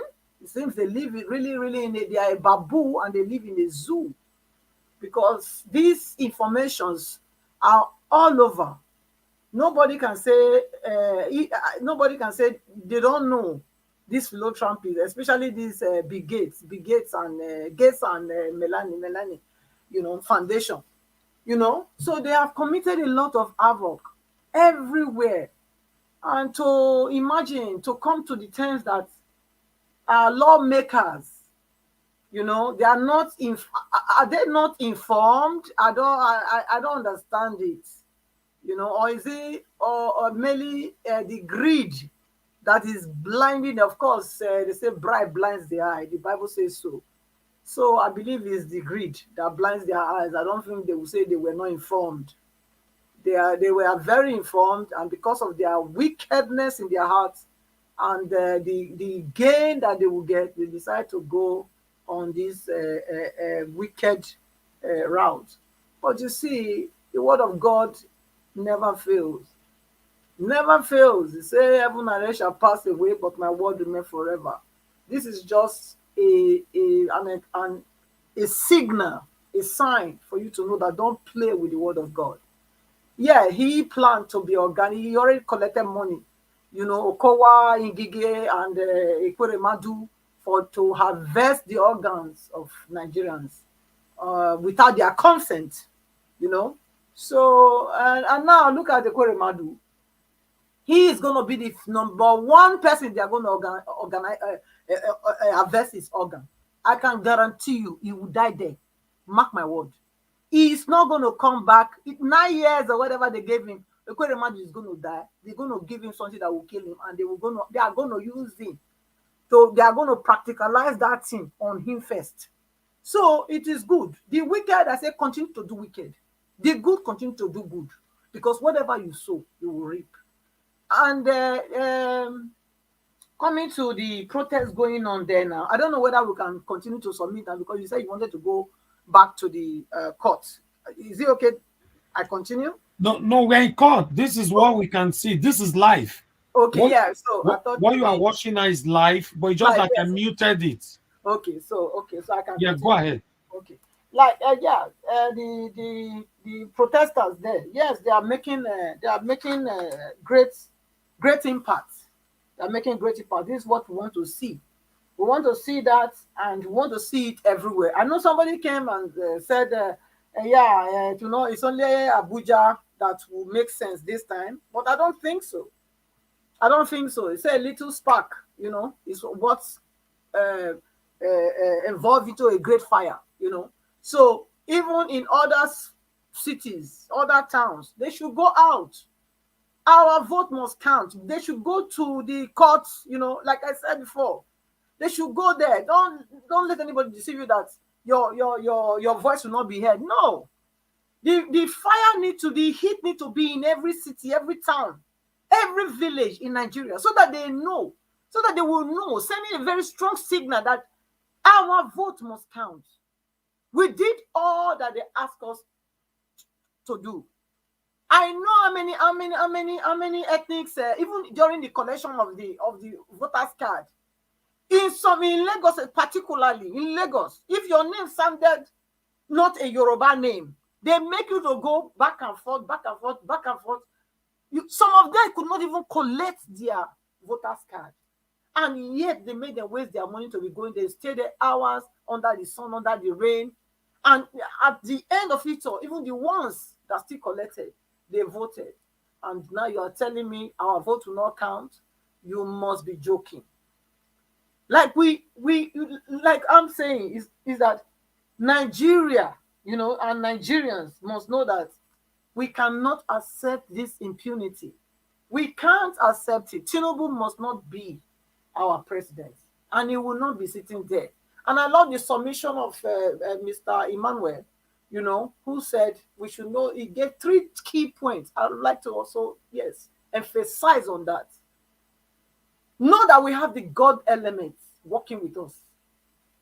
The God element is what is pushing us on, giving us strength to stay here, there and day in, day out, and, you know, forging us on in perpetual victory. And then the fact that our principal is not perturbed. Look, he said, I lay in Zion a cornerstone, a precious stone, a precious cornerstone. He that believeth should not make haste. He's showing his faith. His faith in God is challenging. Do you understand? So let us look at him. He's really Peter. So we shouldn't doubt about that. He's not perturbed. Nothing will do that man. Nothing. You know how many plots they are plotted? They have all failed. All is vanity plus vanity. Tinubu is the one that will die. I'm saying it again. Tinubu will die. Nobody will kill Tinubu. Tinubu will slum and die. He will. So nobody need to worry. And I also said it regarding the third element, which he also re-emphasized again. You know, Mr. Emmanuel emphasized. He said the facts that we have, the weighty fact that we have. I said it before. I said, listen, nobody should worry whether they bribe the judiciary, they didn't bribe them. No. Listen. I said this is sharp and clean mouth. That is what it is. How do you want me to help you cover all this mess? I can cover some, but not all. And that's where they find themselves. They cannot, look, they know themselves that Tinubu will not be sworn in. As they are going about ranting on internet, on the social media, nobody should do this, nobody should do that. We will see whether they are God on that day. We will see whether their word will stand, whether they have the last word. We will see. So nobody should be worried. I am very sure, I am still saying it, that the judiciary will do the needful. Even if they say yes, don't give them access to that. Yes, it doesn't matter. It is what you do inside that matters. Yeah, they are claiming that we don't, our giving us access will not determine the outcome of what it is. Okay, no problem. We are not going to be pressing you not to give us access. Since you said INEC and Tinubu, they are the ones that are telling you that you shouldn't give us access, but we are telling you that we own the country, Nigeria. Few of you cannot tell us you own the country. We've told people that it's either you want Nigeria in peace or Nigeria with pieces. And when Nigeria pieces, you judiciary, remember, you will not live. You will not go scot-free. I'm telling you, none of you will go scot-free. None of you will escape it. You will partake of the evil that you include yourself. You coincide to mate to Nigeria. That evil will matter to you, and will matter to you in abundance. So you better do the right thing. Do the right thing. Save yourself. Save your posterity. Save Nigeria. Thank you, Mr. Elvis. I yield so far. Thank you. Thank you very much, Madam Patricia. Thanks for your submission. Okay, let me give opportunity to everyone to talk to us. Essay, Tagujomi, thank you very much for joining us, madam. Please tell us where you're joining us from. Can you hear me? Okay, we can hear you now. Thank you very much. Good afternoon to you. I'm joining from Warri, Delta State, Nigeria. Wonderful, madam. It's good to have you here on this panel. Please, I understand you're following up what is going on. In fact, what has been happening in Nigeria since on the 25th of February till now. What is your take and what is your expectations? My expectation is that I'm praying that all the bad eggs in Nigeria must wipe away. And for me, I did not come out to vote for Tinubu because that fateful day I left the hospital to cast my vote for Obi as my president. But unfortunately, they came out with their fake result, which I'm very sad. But I know God that created heaven and earth must make sure they will not succeed. So I'm happy to join this platform. I'm happy because now I'm being seen everything that is going on. And I want to appreciate you all that make this platform alive. God bless I pray you. God will bless you in Jesus' name. Amen. God bless you too, madam. Thank you for standing for what is right.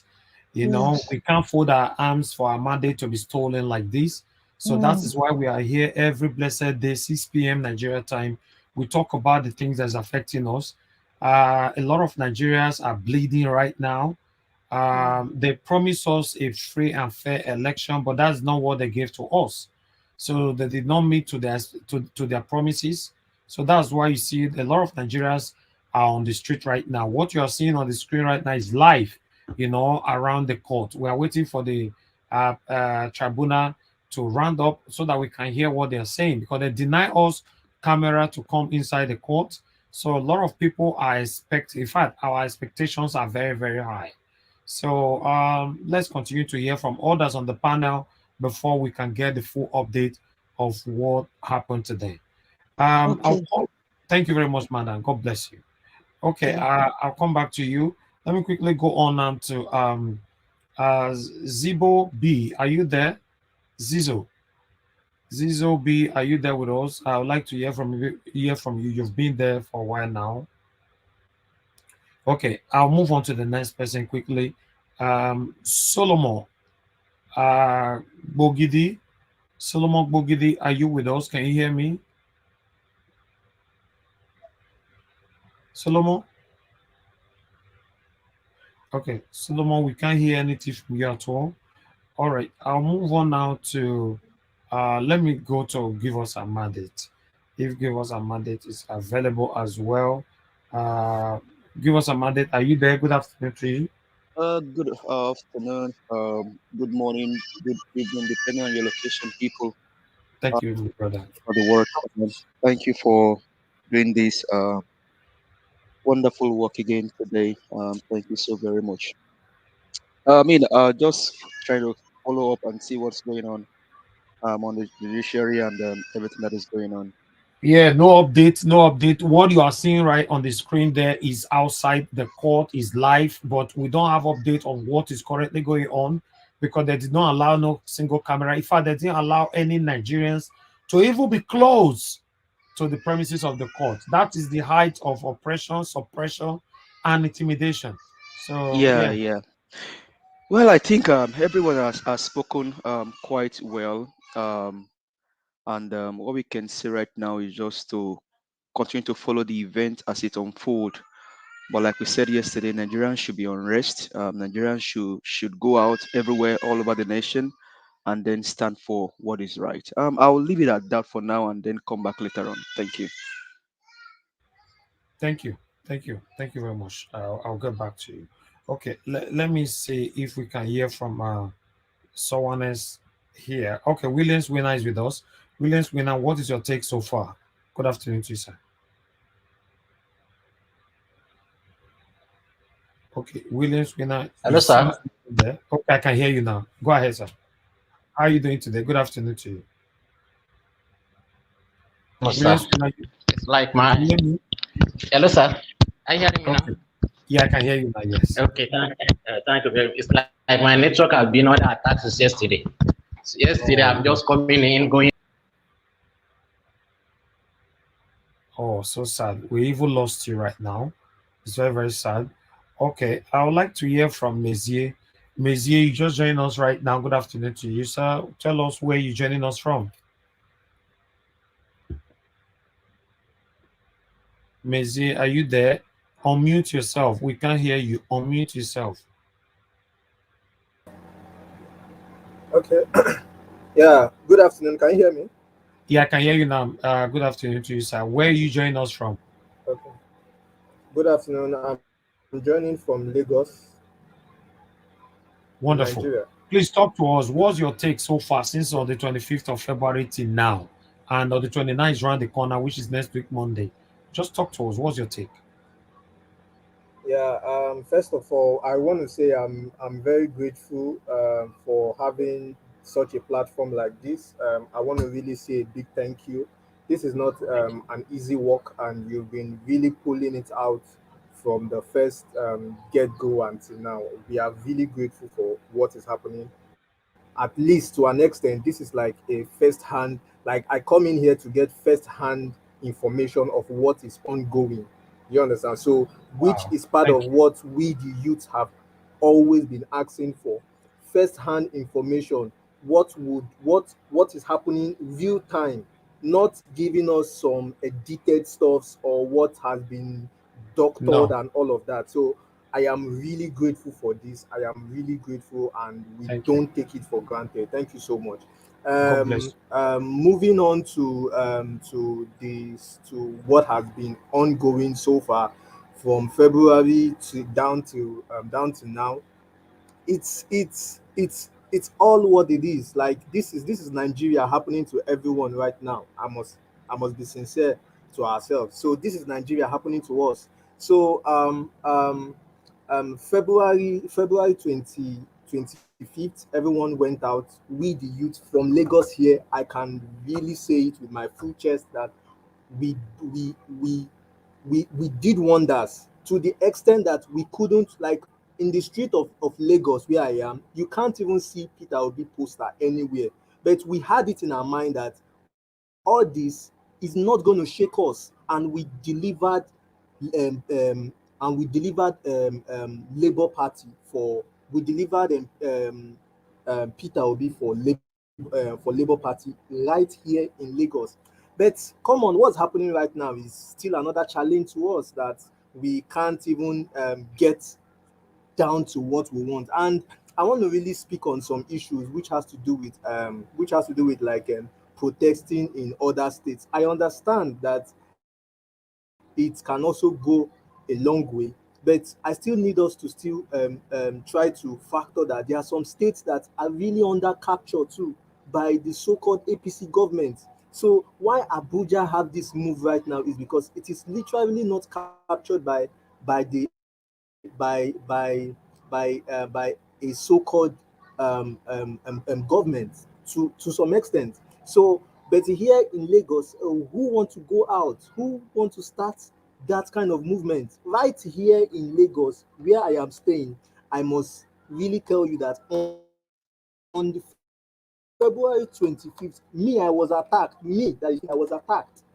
I was attacked because I was trying to video some and get some clips from polling units to give to some bodies so that they can have it on real time. I'm a youth, so I really need to I stop that's happening. And my pain is that the people leading us, they started leading us from their 20s. So why will I be in my 20s and in my 30s and I am scared to get into all of this?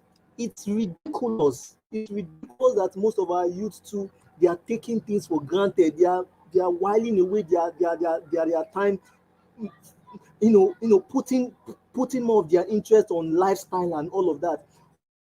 Whereas the nation is being governed by people that started to govern this country on their 20s. So I mean, it gets me mad sometimes, but come on, what can we do? Nigeria is happening to us again. Nigeria is in danger. That's what I tag myself to be here. Nigeria is in danger. And Nigeria is captured, not just in danger. Nigeria is captured. Exactly. We don't need to keep quiet. I understand that the military may be having some background work on how they are going to do what they will do on the 29th, because I must really say that I am smelling some things that could come out from the military aspect of the country, which it's targeted towards 29. And I'm also dogged about the fact that our principal is not even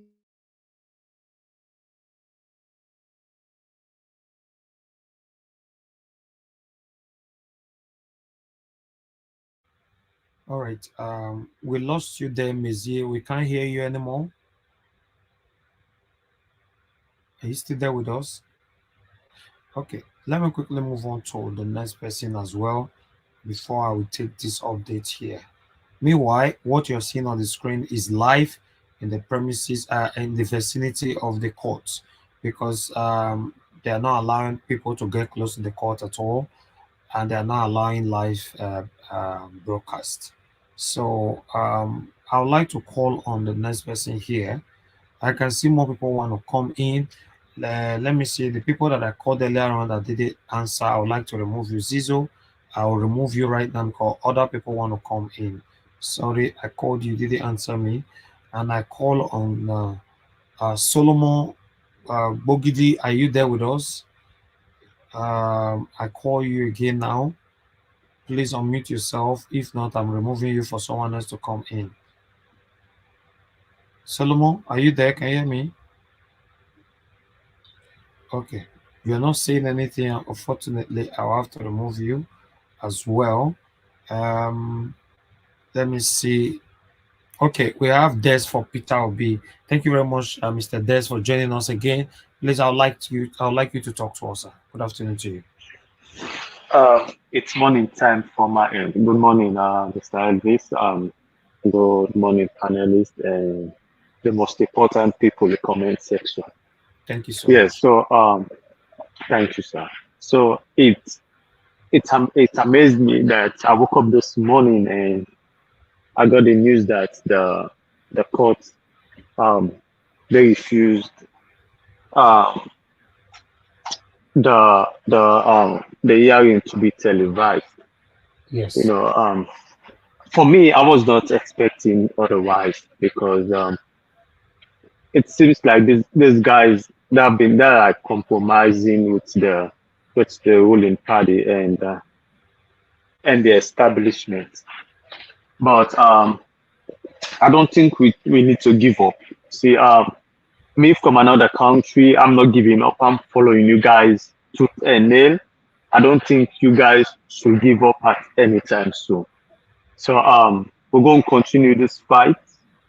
It's not going to be an easy fight, but we're going to continue until we see Nigeria and Africa great again. That's my submission for now. God bless you, sir. Yes, it's a continuous fight. In fact, it's even going to get worse after the 29th of May because a lot of Nigerians are not happy.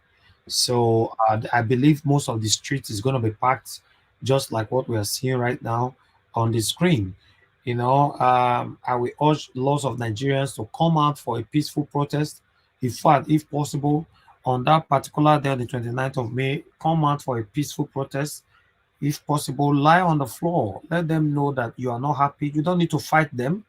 Just express your displeasure, your dissatisfaction, you know, express your plight. Let them know we are not happy with what is about to happen, you know, because the way it looks like, you know, it looks like on the 29th, Tinubu is going to be sworn in because this is their plan. This is the plan of this satanic government because they don't carry Nigerians' opinions along.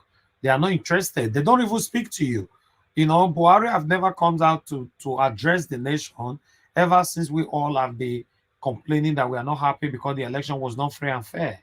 In a country, in some country, or rather in a developed country, they will come out to speak to the people to let you know, okay, we are aware of your displeasure or dissatisfaction and all that. We're going to look into it. But nobody is addressing us. All we are seeing is that the same satanic APC, they are insulting us in the likes of Festus Keyamo, using his Twitter account to insult Nigerians. In fact, it's so sad. It's very sad. Then you see the people that are supporting the same satanic APC, they come to our platform to insult us and, you know, and all that. Then I begin to ask myself that, are you a Nigerian? Are you aware of what APC have cost Nigerians till now? So you still have the goals, the mind, you know, to come here and insult what we're doing. Are you a human being? Do you have a heart? So it's really strange, to be honest. It's really strange. You know, I would like us to quickly move on now to I believe Madam said, do you wanted to say something? Because I see your hands going up. If not, okay, let's hear what they're saying here quickly. Let's hear what they're saying here so we can take it together. Guys, please like and share. Like and share. May God bless every one of you. I appreciate you all. To be honest, I do. People who make us cry. The people who make us cry, they have no pity in their dictionary. Yes. They have no empathy in their dictionary. Yes. They have no feeling. I struggle,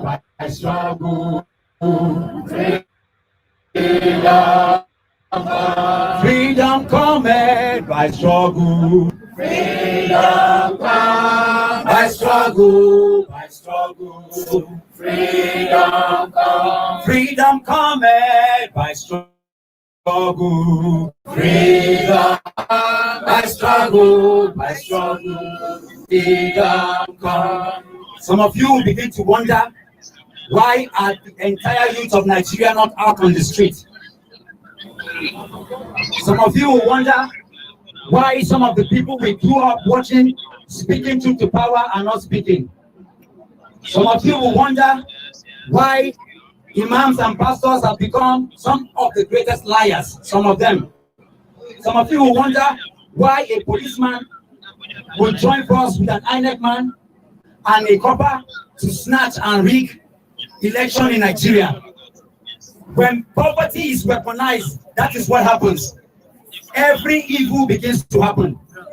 But you see, Nigeria will change. And Nigeria can change. And it can happen in our lifetime. But it's not going to come by a people who are afraid. It's not going to come by people who are not brave. It's not going to come by lily-livered people. No, we understand that all Nigerians cannot be strong. But there is what we call a critical mass of people. Those who can stand, come rain, come shine.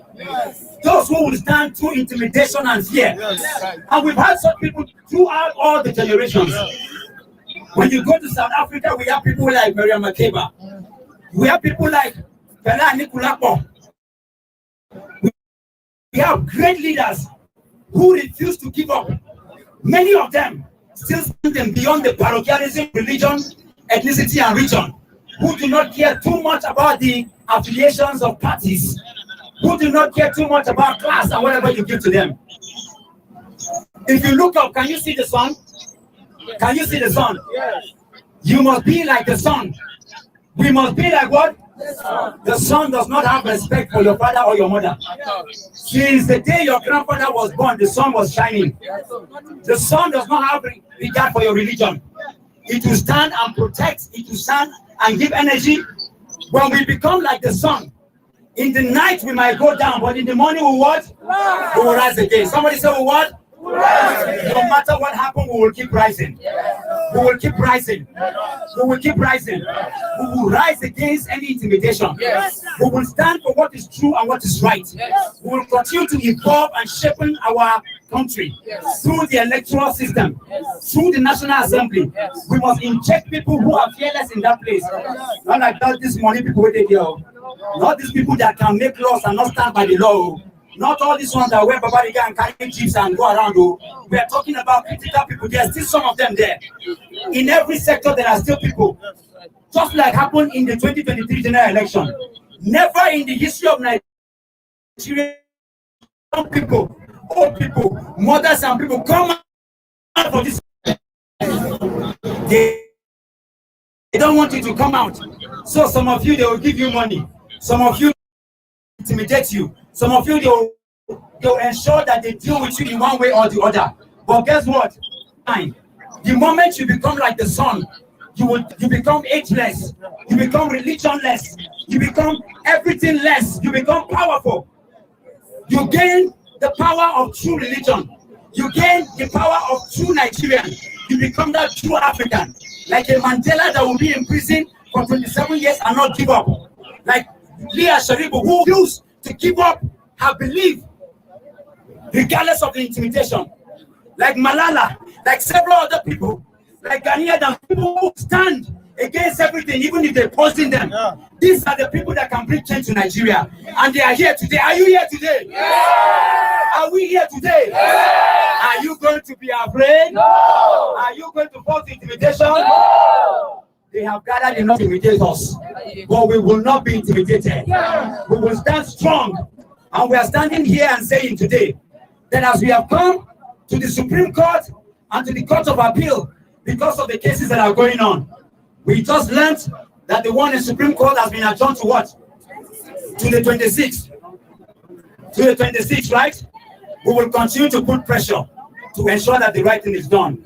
We believe that the judges and the judiciary will do the right thing. Are we lost up in them? No! It is their profession. They will do it. And because of that, we will end our session today. We'll go home because it is marathon. It's not a sprint. It is what? Somebody say marathon. It doesn't end in 4 years. It doesn't end in 8 years. Listen. Whoever comes in, maximum 8 years, the person is gone. Did Buhari not come in 2015? Where is he now? Did President Jonathan not come? Where is he now? Did Olusegun Obasanjo not rule us? Where is he now? Do not give up hope. No matter what happens, we must overcome. If we don't win today, we will win tomorrow. But nobody will intimidate us. We will continue to expand our capacity. We will continue to expand our accountability. We will continue to expand our responsibility until we win. Somebody say until we win. Until Nigeria win. Until Nigeria win. Until Nigeria win. That is what we are continuing to do, and that's what we'll do. By tomorrow, we will announce we'll be out again. Is anybody going to stop us? No! We will continue to come out until the hearing is done, until justice is served, until power is given back to the people, until we collect that which belongs to us. We will not stop. We will stop at nothing until we get the kind of judgment that has no respect for bribery, the kind of judgment that has no respect for intimidation, the judgment that only has respect for the federal Constitution of Nigeria. That is what we need. That is what we will have. That is what it will be. Good night and God bless you. Thank you very much, my people. I appreciate it. I would like us to quickly listen to this more analysis, in-depth analysis concerning I'll come back to the screen again concerning the 25% in FCT, because you see, this particular video that I'm going to play for you right now happens long time ago, even before this 25 issue or result was called out. So I want us to listen to this carefully. That this video is where you will get to understand that 25% of FCT is sacrosanct. It's very important. But what this satanic APC is trying to do now is to make Nigeria believe, or to intimidate the judiciary not to focus on the 25% of FCT. Let's listen to this. First, you have the highest number of votes. Again, not the majority, because sometimes people confuse that. Majority means over 50%. Highest means even if you win by one vote. It doesn't necessarily have to be 50%. Yes, it can be one vote ahead. So the highest number of votes, that's the first condition. The second condition is that you must win 25% votes across 2/3 of Nigeria's 36 states, which is 24 states, plus it is an and FCT. You must win FCT. You must win at least 25% in FCT. Okay. So even if you win those 24 states, you have 25%, but you don't get 25% in FCT, there's a problem. Wow. But that has just been an added one. That has just been included. That is your constitution. That is the constitution. That is your constitution. And I'll give you the section of the constitution so you can go and check. That's your constitution. That's the constitution. Yeah. That is the constitution. But as we speak right now, they are trying to bypass or pay blind eyes to that part, that section of the constitution. 1999 constitution as amended. They are trying to bypass it. Let's listen. Nanja, please, can I make a little comment? Okay. I thought we should finish. Let me finish the video first. Okay. Just been an added one. That has just been included. That is your constitution. That is the constitution. That is your constitution. And I'll give you the section of the constitution so you can go and check. That's your constitution. That's the constitution. Yeah, that's your constitution. Well, Emmanuel, yes. I mean, it is 87 million, right? Yes. That's the number. So just for people who are watching, section, for those checking who want to go and look at it, it's section 134 of the 1999 constitution, which talks about second round and third round and all of that. Section so we could take 134. 134. Even Mr. Steve for Arise was here when this analysis was being given. The same Mr. Steve is now the one saying that Tinubu have always won everything in his life. He's there. He's listening. Let's move on. You technically go to a third round, by the way. Oh, really? Yes. So if your first round doesn't produce a winner, so first round, you are the winner. You have the most votes, and you've gotten more than 50% in. No, first round you win outright if you get the most votes and you have your spread. Okay, and then this. If nobody gets it and you still have popular votes, you don't win it. Does that apply to the second person that comes into follows you? So the second person is decided based on whether they win majority votes in majority states, and that's over 50%. Majority votes in majority states. Okay. Yes, okay. Right. So those two go to a second round. The conditions are exactly the same required of the second round. You must win majority votes and also have the spread. But this time it's just two parties. Yes, just two parties. If at the end of that you still don't have a winner, then you go into a third round where a simple majority will determine the president. So the requirement for spread is removed when you get to the third round. Looking at the strength of the, let's say, the top three candidates. All right, I'll stop that right there, guys. You see this same woman when they talk so. This same woman, so what's her name? I can't even remember her name. I think her name is Kadara. Kadara. Okay, something. Kadara. If you go meet this woman again now with camera, go ask and say, Madam, please explain section 134 for us. She will not be saying, I'm not sure. You know, that time I was talking, I'm not sure anything I was saying was right. But at this particular moment now, you don't necessarily have to win FCT. This is what all of them are doing. They know what they are doing. If you say now, let me the carrier come back to Arise again, I promise you, she cannot dare talk down on Tinubu at this particular time. She cannot dare. This was before election. You see? Go ahead, sir. You wanted to say something earlier on. Yeah, it was even long. I think it should be mid last year. So, and this woman, this woman, she's a core. I would say she's a PDAPC journalist. PDAPC, the satanic PDAPC. You know what I mean by that. So, when she was making this submission on Arise, you could even see the Arise newspaper analyst Steve and that Mr. Emmanuel Efeni. They were all saying the same thing. Yeah, of course. But the issue now is that that woman, I listened to one interview she held. She had like an interview for Atiku and Obi. You could even see her bias. She was very biased, so biased. So I'm not surprised that if she comes on air now, she will begin to swallow or be talking or not be speaking from two sides of her mouth. So really, this 5%, there's nothing anyone can do about it. They know that is the reason why Supreme Court just still they have adjourned it to on Friday, right? On Friday. And it now begs the question, Supreme Court is the highest court in Nigeria. What are they adjourning for? They have two previous judgments on this 25%. Supreme Court, even the Constitution empowers it to even make laws. They can even make laws. So what is Supreme Court adjourning? They know why they are adjourning it is that they also want to delay on the ruling so that they will swear him in. So really, it's really sad. I saw this video this morning, and thank God you are bringing up. You are showing it us now. Thank you. Can I interject? Yes. Yeah, I mean, thank you very much, sir, for that submission. But I think what we can do is probably look for that woman and see if we can bring her here to come defend 25% again. You mean Kadiria? Yeah. No, she will not come because at this moment you are not getting it.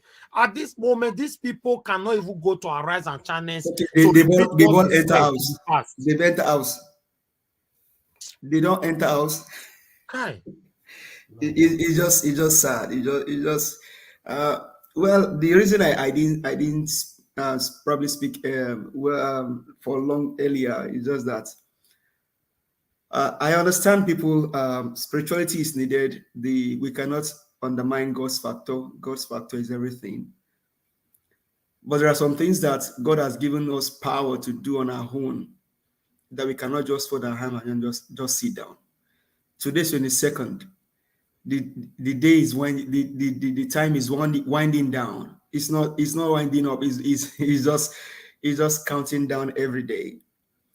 And I'll say this again, like my Ghanaian co-worker told me in the office. He said, I think this guy is just going to stroll into Aso Rock like as if nothing happened, like as if there was an election that Mahmoud Yakub just declared him winner. They went to tribunal, and tribunal did not see anything. Supreme Court did not rule on the judgment, and he just freely just walk into our Sorok because nobody is questioning him. Now, today, they are inaugurating a refinery that belongs to one man, and we have several refineries in Nigeria and owned by governments that are not working. And one man can single-handedly build a refinery in that same country where you have virtually refineries in Kano, in Warri, and then some other places. Owned by government, all killed. They now took that money and gave to one man, allegedly, to build a refinery, and that refinery will work. What a sad thing in a country that is flowing with milk and honey. Now, I mean, it's just, honestly, if we can't get it right this time with everything that we have in us, then we should just forget about it. Because Even God himself will be, I mean, before I was born, they've been praying about Nigeria go better, Nigeria go better. They born me, I joined them, I become adults. We are still saying Nigeria go better, Nigeria go better. Well, we'll continue to sing that song. When Nigeria will get better, we will all wait and see. Some of us would have probably end up in eternity. We'll still be singing that song, Nigeria go better, Nigeria go better. When we have the moment to take it right now by ourselves. Do you know how many people died in Plateau just yesterday? Over 125 people were killed in Plateau yesterday. Over 125. Just 3 days ago, we showed the number of people that have been killed. Over 63,111. Add that 125 to the number. The number keeps going up. And we make analysis about Turkey, how they were being alienated, wiped off, and people took over the nation called Turkey. Nigerians, I think somebody spoke about, it was Dr. Mo, talking about pastors, talking about imams, talking about traditional rulers, talking about the youth. Where are they today? I believe in Ajegunle, Onipan,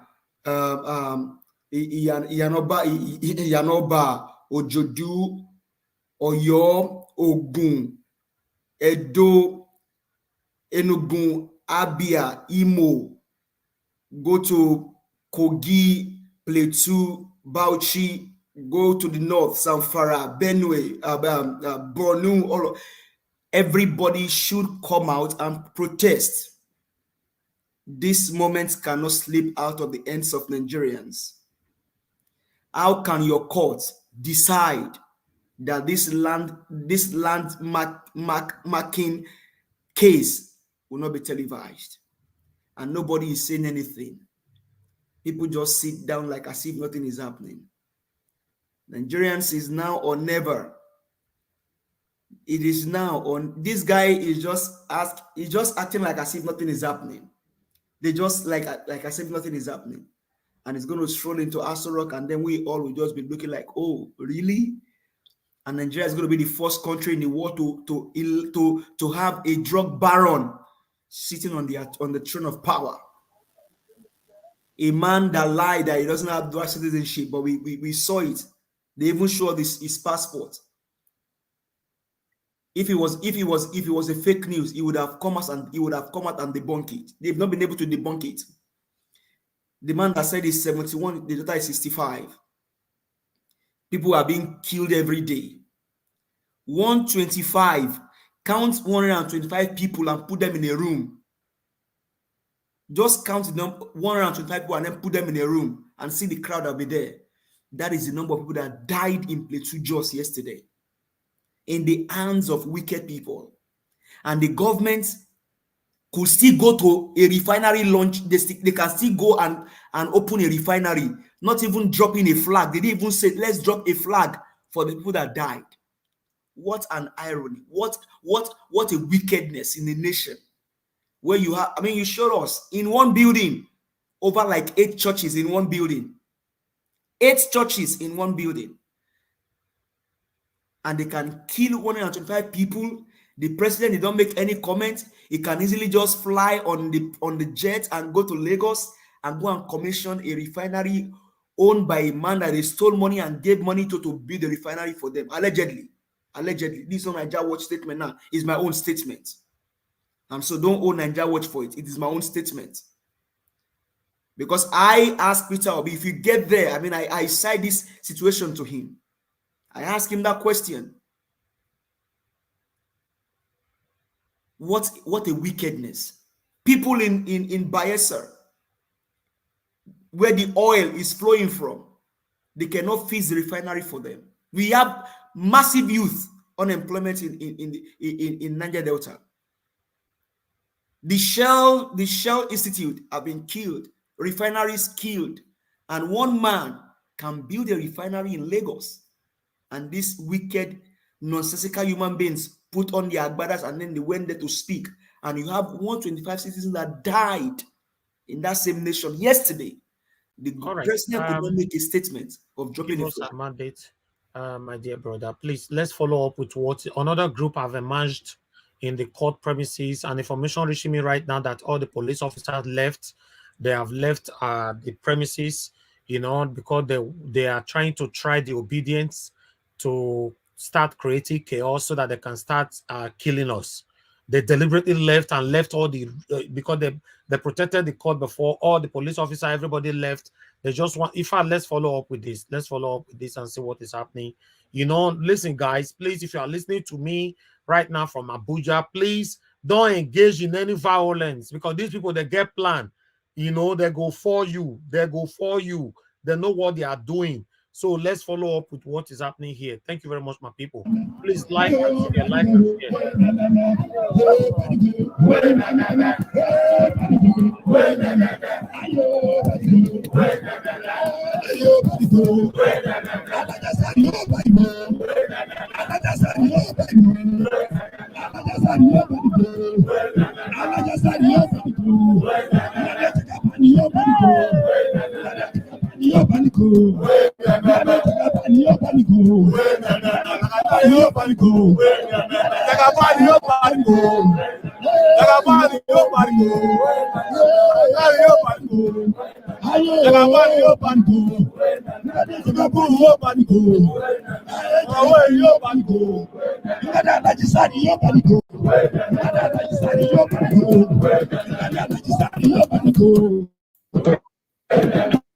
Sorry, are these ones supporting Tinubu or what?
This is actually funny, guys. This is really, really funny. Let me go small. You see the Court of Appeal, all the policemen, officers have gone away. Just they are looking for opportunity for crisis. They just want to attack the Free Nigeria movement, although support of Labour Party. You can see the police have cleared everywhere they have left so that there will be a violence. They are just looking for violence up and down. But the Free Nigeria movement are not ready to give them any face for that violence, or they are not giving them any opportunity for that violence. You can see the Court of Appeal. The police have gone. They have gone. All of them, they have gone. In fact, those guys are just smelling. I can't even stand there anymore here. They are really, really smelling with their costume. You can see, this is the Court of Appeal. This is the Court of Appeal. All the police have gone now. The police, they have gone. Nobody again, no security personnel anymore, because they want to give opportunity for violence to thrive, so that they can stop this protest, this Nigerian youth protest. So you can see this is normal point where the police used to do their barricade. None of them is here now. All of them, they have gone. They have left, because the APC supporters have come now. So all of them, they have gone, they have run, they have left their duty spot to allow both the Nigerian youth movement and the APC supporters to clash, so that they can have say, they can easily bring troops, maybe tomorrow against next sitting, to scatter everybody from being present at the Court of Appeal. It's really unfortunate. This is what our country is going through. The Free Nigeria movement, they have ended their session for today in order to restore peace. They don't want any problem or any chaos or any violence. So they have ended their session and leave the spot for the APC people to do their own rally. I love their spirit, man. I really love their spirit. It's very, very impressive. They have been doing this since last 3 weeks. Since they started, this Nigerian youth movement started their protest like 3 weeks after the APC guys now took over from them and started going to their venue, their meeting point where they used to meet. So the Nigerian youth movement left their meeting point and changed to another meeting point. But up to now, they are still going after them, looking for violence. But the Free Nigerian youth movement are not giving them that space, that opportunity to carry on with the violence activity. So I really appreciate the Nigerian youth movement. They are just progressive-minded individuals that want a progressive and a better Nigeria. You can see this is Court of Appeal where the Nigerian youth movement got used to hold their protests. The police have cleared, they have left. Nobody is here to control anymore. So they are just looking for violence It's really unfortunate. It's really unfortunate. Can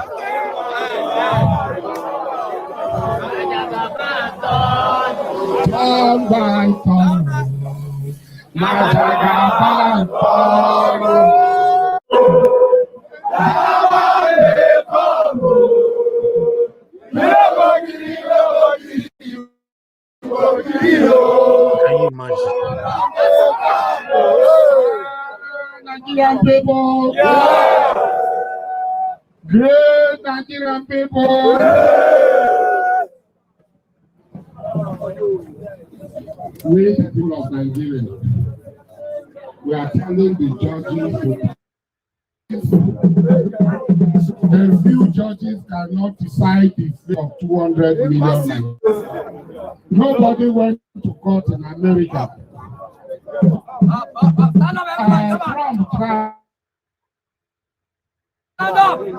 They think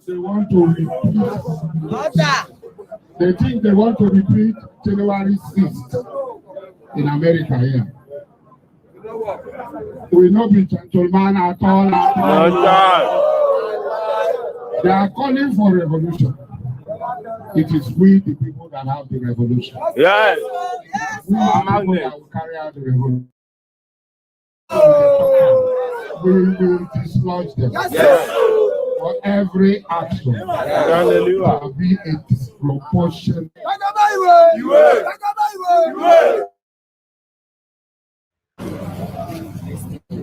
Let me just life. Tomorrow will be here at the end of this court section. Until the Jews decide, the wise men. Because it is on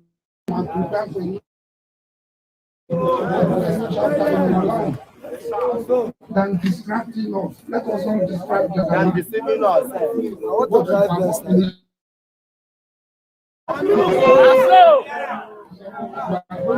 If you come into the court, irritating us, doing all sorts of things, we are going to occupy every morning. We never look for trouble. Or you find us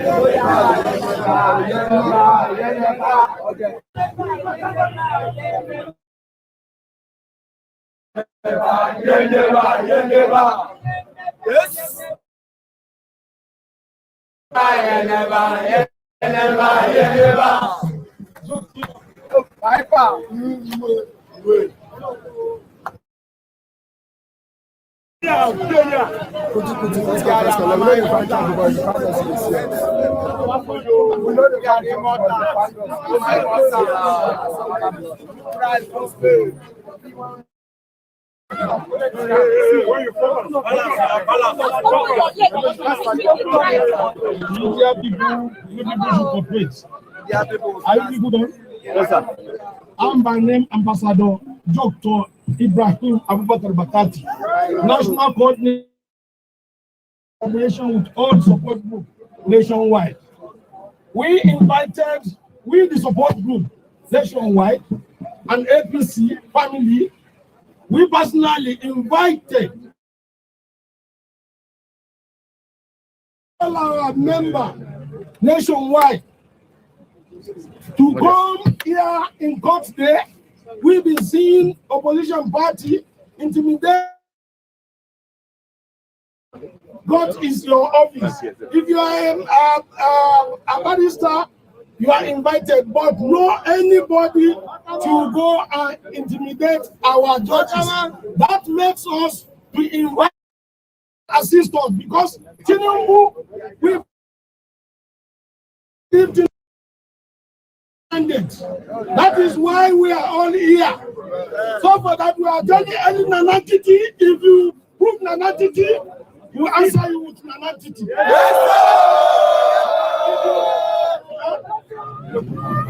From here again, we are force. So and we will be here till they say the court is end. So if the judges knows what to do, they should easily and declare us to go and do our Can you imagine? A direct threat to the judges. Mr. Elvis, this man that speaks is not Nigerian, though. That man is not Nigerian. You cannot confirm that now, but he's not in Nigerian. This is so disheartening. The country is in a mess. It's not a Nigerian talking, no. That's not a Nigerian person, eh? You cannot confirm that, madam. You know, Mr. Elvis, that was what that man that called from abroad. I don't know the country. 1 minute, please. Let me put this. Okay. Yeah, let's talk about this. I have to remove it. Somebody wanted to say something. Yeah, the man that called in the morning, I think from abroad, he was telling you that Nigerians living in Nigeria, we are like kidnappees, like we are being kidnapped. So, and that is exactly what you are saying. The poverty is so much that you can just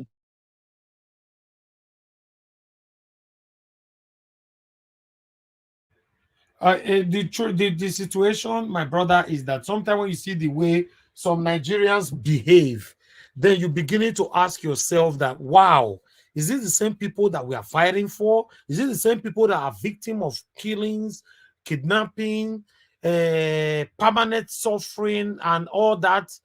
Look at all of them that were there just now. Look at lots of the youth that were there clamoring that. Oh God, this is so disheartening, guys. Let me hear from you guys, man. Let me hear from you guys. I would like to start with Mother Patricia. Please talk to us. What is your take on what you just watched? Oh, my God. With this APC, whatever they came with, is that masquerade or what they think they're doing there?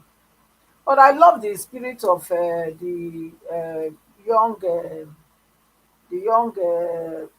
Nigeria, the ones we saw before, the Protestants. They've gone away anyway, or they are there, but they just ignore them. I think that shows that these are the true people that want Nigeria to work again. Because these ones, they are just looking for trouble. Where were they since? We didn't see them since morning. But thank God they are coming now, because they will always come late. Tinubu came late, and everything that he would do, he's late. So now wake up from anywhere he is to think he wants to become Nigeria president. It will never happen. So I'm very, very grateful that no clash. And also look at the fact that the Nigerian police left. So which means they are in conniver. They know what they are doing, because they are supposed to still be around there just to save life and property. If it's a country that is working, that know what they are doing. But now it's clear that they are in conniver to ensure that this happens. How come? They all have left. No one was there. So which means they were expecting a sudden clash, and then that, as a result, they will use that to stop the genuine protesters that are really patriotic and want Nigeria to work again. So it's good that they came late, and God will continue to disgrace them. God will continue to frustrate all their effort as He has been doing. Again, like the man that I was talking just now. Look, I have interacted with a lot of Africans and a lot of Nigerians. That man is not a Nigerian. That English is like all this, Guinea Conakry and all those areas. That's where that man come from. So I'm not saying allegedly. I'm confirming that man is not a Nigerian. Listen to that English very well. Pidgin, now our own. Now we the Pidgin. So if you speak Port Harcourt Pidgin, I know. If you speak Hausa Pidgin, I know. If you speak Igbo Pidgin, I know. So there's no Pidgin in Nigeria anybody will speak, or even the way they will speak it. I can tell you exactly that man was not a Nigerian. So and it's a shame, because really this just proves that we are being infiltrated by other African countries. No wonder the so-called Buhari said he was going back to Niger if Nigerians trouble him. But before you go back, Buhari, what you can do, put Nigeria back. You cannot bring all the money yet. that money will take from you. But at the moment, bring at least, tell them, make them stop all these shenanigans they are doing before you go. Because anywhere you dey, whether na Niger you dey, or wherever you say you dey run, they go. We go come drag you from that place. We go drag you. We go come drag you. Make you know say yes, Nigerians not be fool. We are kind. We have a loving and genuine Nigerians are kind. True Nigerians are very good people. It's only the wicked ones that have come to meet themselves among us that make us look like Nigerians are bad people. Nigerians are not bad people.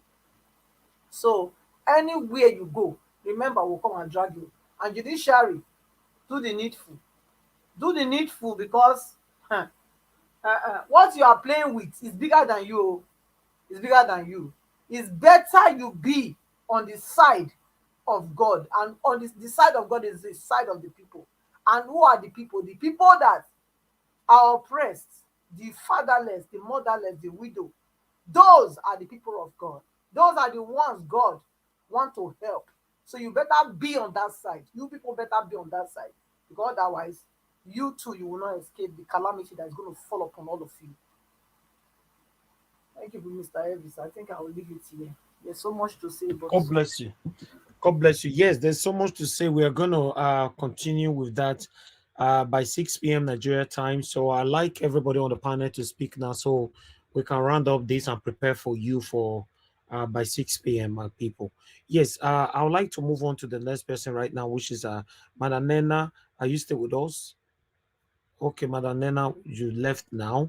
Okay, Shukun, so please talk to us, your final submission as we're rounding up. Okay, thank you. So see, like I was saying, most of those APC talks you are seeing, they are imported, and they are paid. So, but poverty is a deliberate creation of Nigerian politicians, whether in the north, but predominantly in the north, in the south, everywhere. So because it's a weapon, I see poverty as the greatest manipulative tool in the world. After poverty, then illiteracy and ignorance. So poverty is number one. So really, it's sad. It saddens my heart when I see people actually being paid. But the APC, they do it a lot. In some 2 years ago in New York, during the UN General Assembly, they also pay people to come and protest, pay them about, I think, $50, even foreigners. So these people, they are not corrupt, because I tell people that Nigerian politicians are not corrupt, because corruption is in US, is in UK, is in everywhere. But in Nigeria, these people are demonic. They are irredeemably satanic. You can't redeem them anymore. So, but it's sad. But really, what they want to do is cause crisis with the Free Nigeria movement, and they will now say we have banned protests in all social perimeter away from Court of Appeal. But that will not work. That will not work. So God will really help us. Thank you for what you are doing, Mr. Elvis.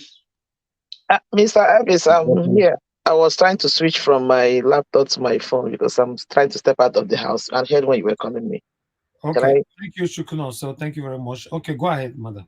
Okay, yeah, thank you so much. Anyway, since we're coming back by 6 p.m., but just all I have to say here in first of all, I like the spirit of the real Nigerians, that genuine people, that when all these masquerades, all these stinking, smelly people came out, they were wise enough to step out, because from what the person that was recording the video was saying, as soon as these people came there, so that tells you there's a communication going on, And immediately these people came, the police decided to step aside. And what they were expecting was that there would be a clash.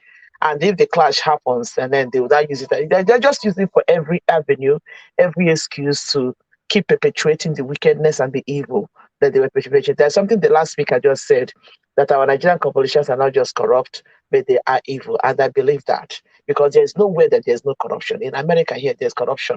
Most of these politicians, every day you see this one is caught doing this one is caught doing that, blah, blah, blah. There's corruption, But our own is that they went ahead, they went above corruption, and they are just demonic, satanic, evil.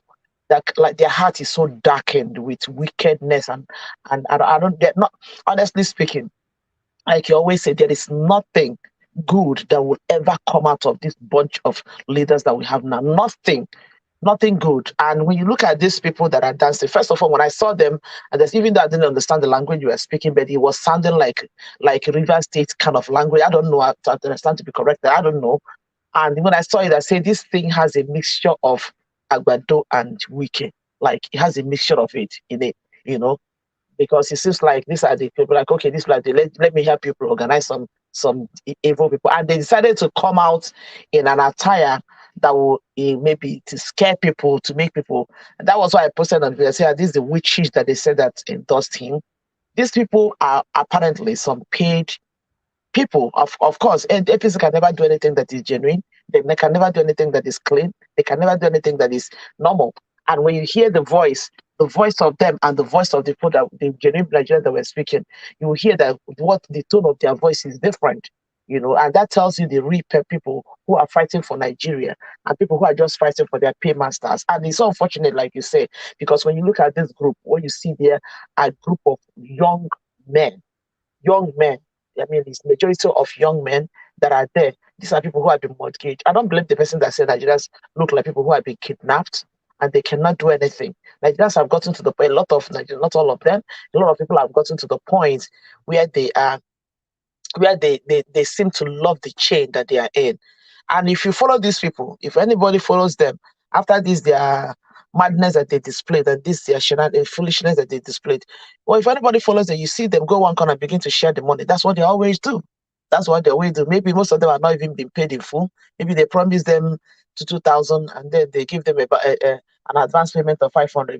Before dawn, you hear them fighting to get their balance of the money.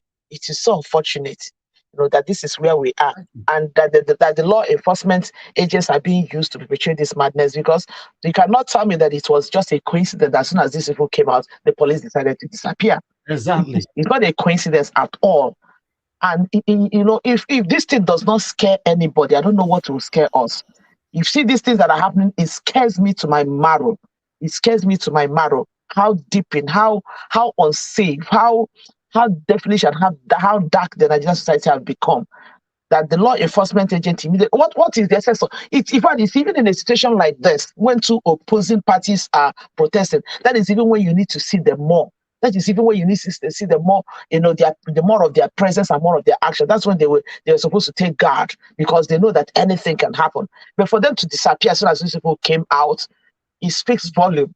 It speaks volume, and it's, like I said, it's a very scary situation. If every Nigerian, like, you see the wave of this thing that is happening, the wave of this thing that is brewing.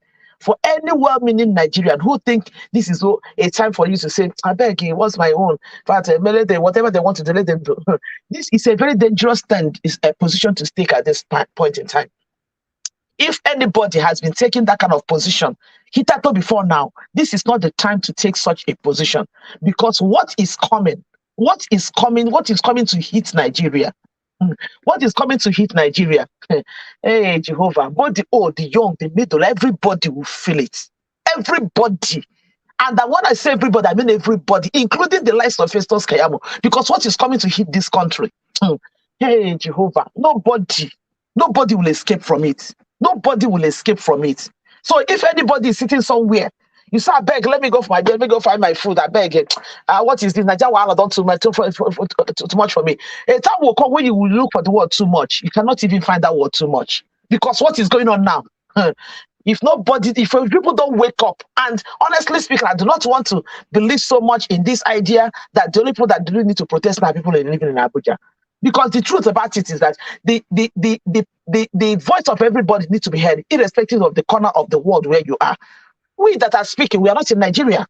We are not in Nigeria. Everybody's voice needs to be heard from whichever part of the world that you are. If you are a well-meaning Nigerian, if you are in Lagos, much shop, you don't need to go to Abuja. The important thing is just be on the street, so that the people that needs to see will see that every part of Nigeria that people are angry. It doesn't have to be left to people that live in Abuja. I don't believe that. I believe, because I see in this country, when Americans were Most of these are protests like the Black Lives Matter and everything.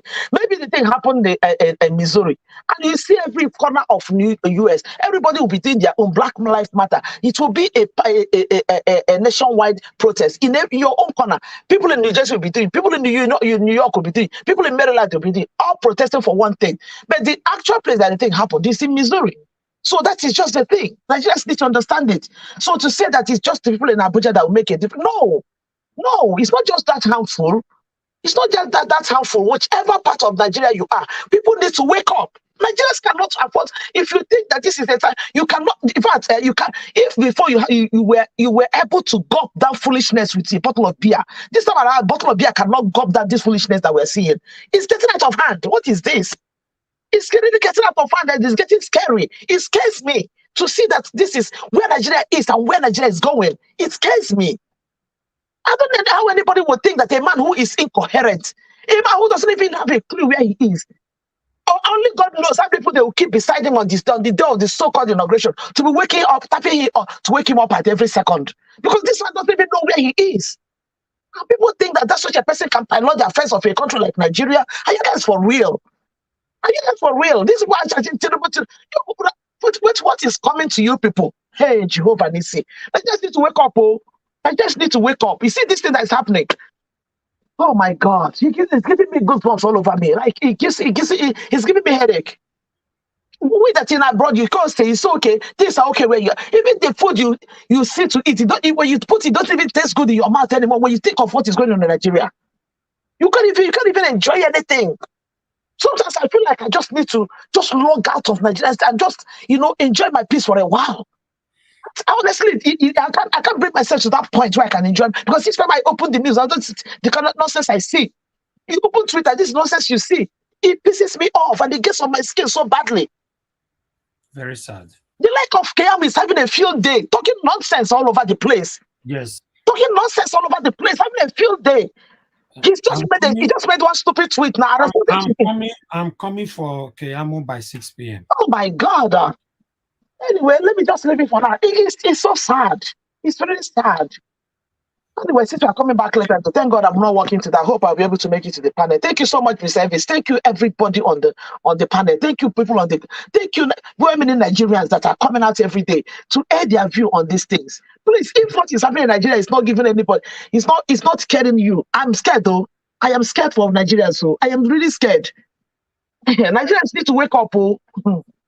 Thank you so much. Thank you, Madam Nena. God bless you. Thank you. All right. I would like to hear from One Love. One Love, thanks for joining us this afternoon. Please give us your take and a final submission. Good afternoon, Nigeria. Thank you, sir. Good afternoon. It's sad. That's not me. Okay, One Love.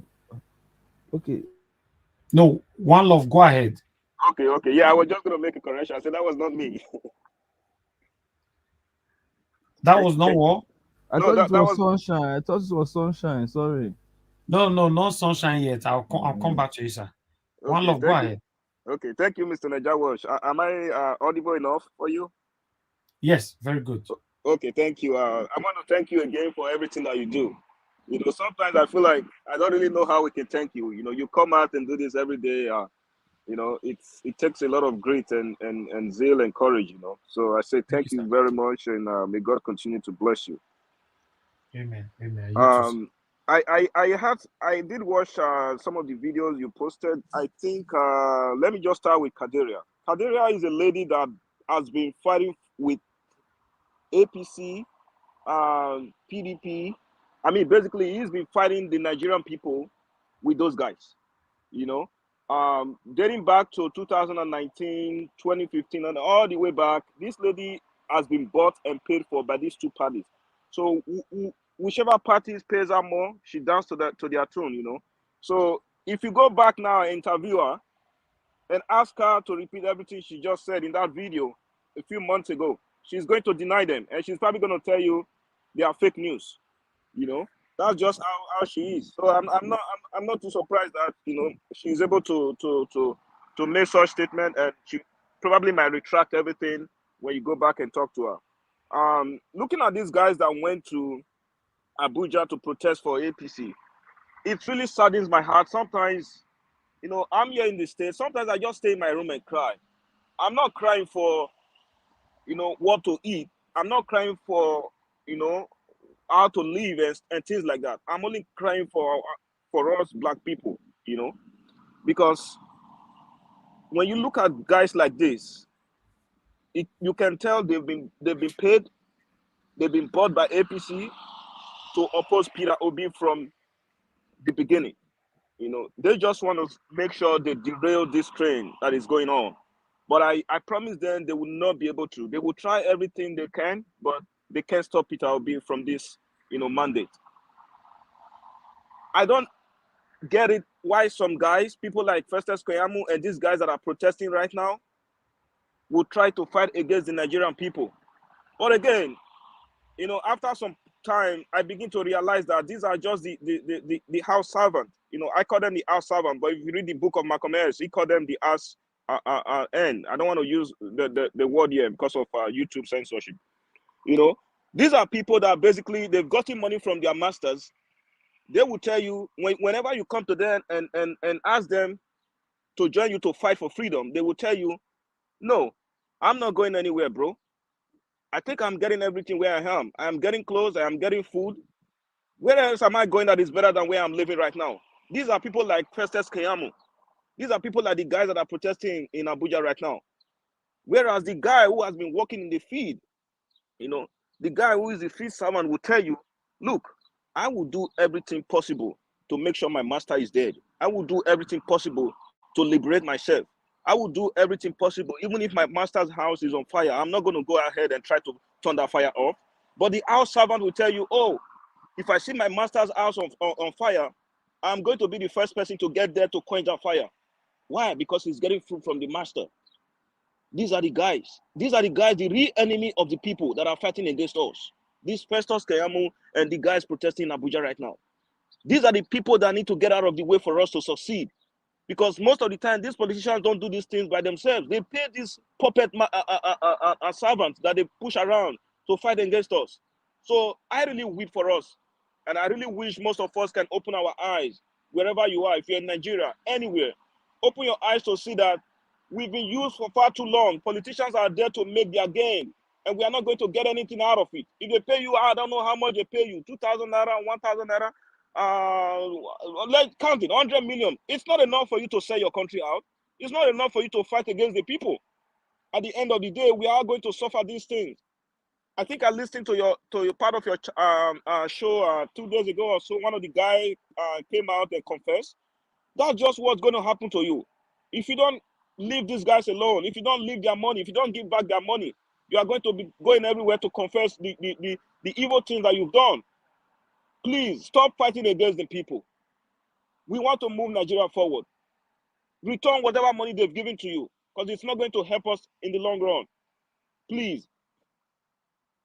And for the ruling in the court today, I'm really sad, because I was expecting for the judges to be able to, you know, give us a positive ruling, because I felt like Nigerians have these rights and the ability to demand for them to broadcast the hearing live, because at the end of the day, these judges are being paid by taxpayers' money. You know, these executives or whoever is running, who is in charge of the judiciary, they are being paid by the taxpayers' money. So I don't see the reason why Nigerians can't demand a live broadcast of what is going to happen in the courtroom. And Keyamo is calling it a cinematography. That is a bunch of BS. Because when you go out there and steal Nigerian money, you chuck it over to the West, you don't call it a cinematography.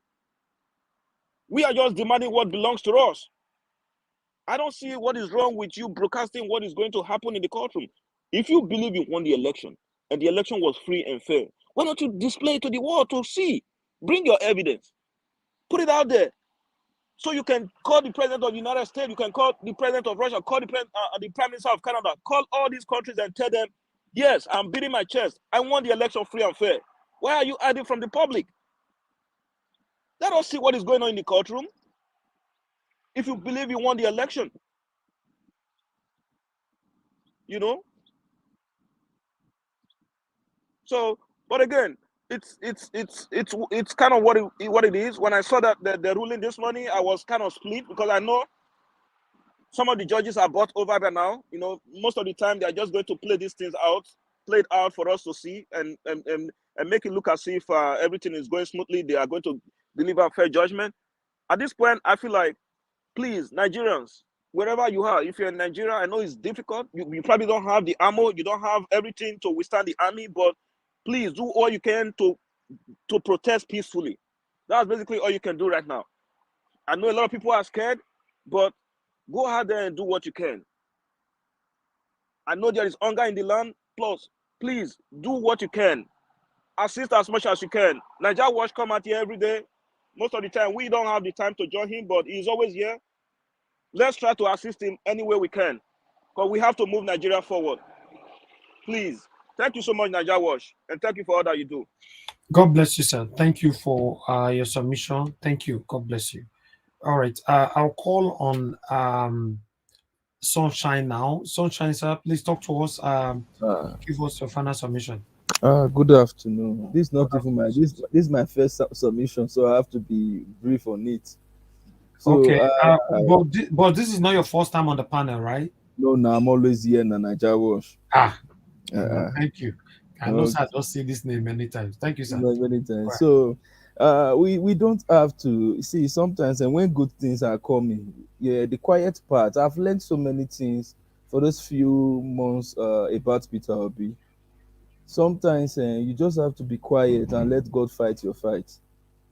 Even we are not putting God first, but we know we have to take it by the violence. The Bible says that the violence take it by force, but you have to be observant before you take it by force. So what has really happened? Even if they're streamlining, they didn't stream. It does not. But our mandate will be brought back. But for the people that are protesting, we have to understand that this is Nigerian people. There are people that can't be even paid, even on this their protest today. They will still fight themselves for just 1,000 because the hunger is in the land. But the more we give them more awareness, because they are using the northern part of Nigeria to be as a tools to fight. Hello? Am I still on? Yes, we can hear you, sir. Go ahead. They're using the northern part. Sorry for my northern brothers. If any of my northern brothers are here, though it's not sorry for that, but they're using the poverty on the northern side to fight the other parts of Nigeria. We are not deliberating on that, but it's the truth, because you can go over there and you can just pay someone a little of 5,000. 5,000 is too big. 2,500, and they'll be in the streets, and they don't even know the cost of what they are fighting for. They don't even know. They only just to hold that black hat and come out and tell the populace that this is who we are supporting. Because they are not educated. Like that man that was speaking just now, he can't even speak fluent English. That's it. So we that are in the struggle, because it has been in the times of old that the ones that has been in the struggle will always be strong, and we always focus no matter the struggle. If you are an oppositing change, you have to be strong, and you understand that there must be bruises upon you. But you have to move on. That's the principle, Peter Obi. You have to move on, and you have to be tactical, and you have to know your next move. That is life for me. So we don't have to worry all the time. Before I would say, we have to, even where I am today. Do you know younger ones, even those that have even traveled, they still believe that it's a Yoruba cause, that Tinubu is a Yoruba this thing. They still believe some of my Yoruba brothers, like they still believe that he has to be there. He's a Gbolo, he's this and this. I said, come, you as a young man, you send money home. People complain to you every day. The same thing that my people complain, that even the money they send, nothing is happening. Their life is still like that. So you still believe it, and you are here still shouting that you don't have money, you want to die, and you still believe it's a Egbon. You don't know this is a Nigeria cause.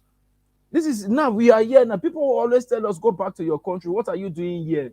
Do you know the shame? Do you know every time, even nobody telling you that, what are you still doing in my country? Do you know? And I can see myself, even in my country, the same thing happen. Okay, why can't I be here? So you can understand the pains of even the ones that are still the ones that are still educated a little. They don't even know the what they are passing through.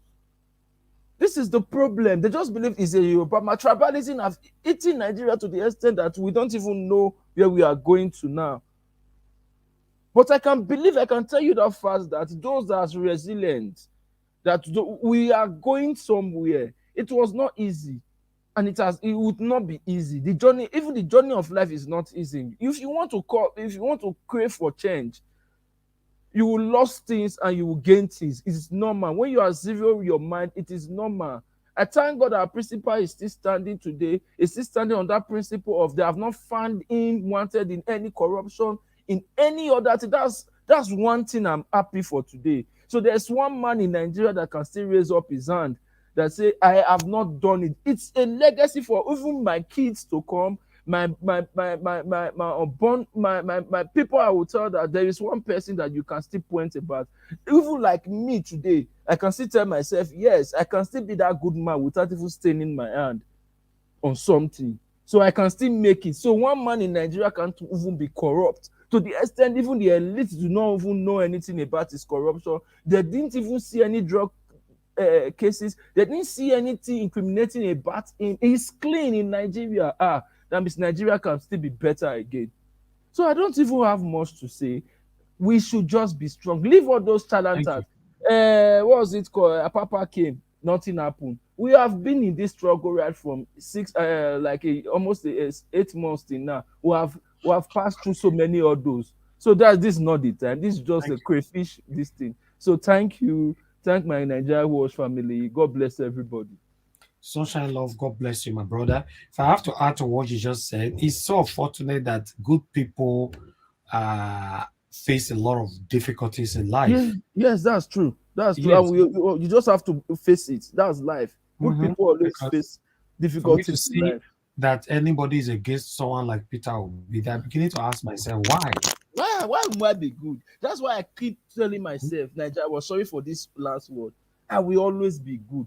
No matter how it's painful, to be good is very painful. But to be a betrayer, to do rubbish is very easy to do. People will laugh at it, it's normal. But if you want to make a change, people will always fight against you because they are benefiting from that thing. It's not from up, it's not from up, it's from even the down, from the lowest to that crayfish seller in the streets. If a good person wants to change this, don't pay this person so thing. He will say no. He rather wants to go to that place that is evil. Say that's what we did do. That's Nigerians word. That's what we did do. That's what they always did now. You don't know the system. You can understand. It's very, very difficult, but we will change it. But if one man has stand up and said we can change it, and we can, and I'm very happy for the last thing I will say. A man in Nigeria, upon how they say Nigeria are corrupt, nothing has been found, and he has been in power. So what are we saying? Nigeria can be better again. So it's a good cause that I'm with Peter Obi. Forget the tribe, forget anything. I'm an honorable man, a typical honorable man. I will tell you today, I'm there with Peter Obi. Because we believe in one Nigeria, it can still be better. So let me leave other people to speak, please. Thank you. God bless you. Yes, it can still be better, man. Thank you. God bless you, my brother. Endeavor to join us by 6 p.m. We're going to be coming back again for a proper update on what happened today and furthermore. Okay. Let me go to Onero. Onero, thank you very much for your patience. Please, I'd like to hear from you quickly. Yeah, thank you all. God bless you all. Mr. Nanja Watch, Mr. Elvis, and all the panelists, the ladies, I've been following up from, if I don't join, I always follow up, If I don't have opportunity to join, I follow up all the time, I'm encouraged. We need to keep speaking up, On the issue of these Agbado people that came to Abuja, for me, I don't want to pay them much attention. The thing that faced Mr. Adewale, I listened to the interview or the calling that he made on everybody's contribution. I think it was 2 days ago or so. What happened to him will happen to all those that are opposing the good of Nigeria. That is what I will say about that. So I don't want to put them much attention. Our people are smarter, they are educated, they are enlightened. They travel, they read, they study, they are graduates, they are intellectual, they are tech inclined, so they get information quick and they act smartly, So I believe in the obedient people. So that showed in several phases of our struggle. Then on our politicians, somebody is talking about that there's corruption. There's corruption in the US. The difference is that there's punishment if you are caught for being corrupt, for stealing money, or for doing things that are not in line with the rules. Even the former president of this country is facing various legal issues, too many, both civil, criminal ones. Our politicians are not just corrupt. The former prime minister of England, the UK, said the politicians are fantastically corrupt. Then on the judges, for me, I've said it on the polls you post all the time about the judges. I always tell or click or vote, I don't trust the judges for anything. They are all corrupt. The level of impunity, the evidence, it's obvious. How can a judge in Kano cancel an election or nullify an election or say something or do whatever he wants to do in something that happened in Abia? Not that the people that that brought the matter to court, those you accused, those you gave judgment against, you never added them to the court case. You never gave them room to defend themselves. It can never happen anywhere in the world. That's the level of impunity. At one point I read, or I don't know if it came up on this platform, some judges in Nasarawa State, they didn't have a law degree, they didn't go to school, they made them judges. So I don't know. That's the level of impunity that we are fighting against. That's the structure Peter Obi said he wants to destroy, which we are fighting to destroy. We'll destroy it and repair it. We'll destroy it and restructure it. All the evil people. Then the evil APC people. Every time. I feel bad that Nigerians still support them. People across Nigeria still support them. They still have some level of support across Nigeria. They still do. Despite them causing us so much pain. Like to some people, you can't reinforce or give power to those that cause you pain, to those that put you in poverty, to those that cause insecurity. How in the world will you go and vote for such people? They shouldn't get one vote anywhere. Then generally I want to encourage everybody as we keep the fight going. We still need to pray, even though prayer may not just be the thing we need, but it's part of the thing we need to add so that God can turn things around in our favor. The Bible said there's no impossibility with God, basically. With God, all things are possible. You understand my point? Then lastly, on ethnicity, religion, and tribalism, that is what the APC people, the PD people want to bring in to divide us. We won't be divided. The obedient movement will stay strong. The obedient movement cut across every facet, Christian, Muslim, pagan, north, west, east, south, all of them. The Agbado people, the APC people are the tribal bigots. They are the ones that are doing all the nonsense. It will consume them. That I will make my submission with that and wait if I have opportunity to join later in the day. Thank you. God bless you, sir. Thank you so much for your submission. Yes. Let me quickly move on to the next person here, which is Mr. Daniel Ogu. Thanks for joining us again, sir. I don't know if you can hear me. Mr. Daniel, are you there? Mr. Daniel, we cannot hear you at all. Okay, I'll come back to you, Mr. Daniel. Let me Hello? see. Hello, sir. Okay, we can hear you now. Talk to us, sir. Good afternoon to you. Yes, I can hear you loud and clear.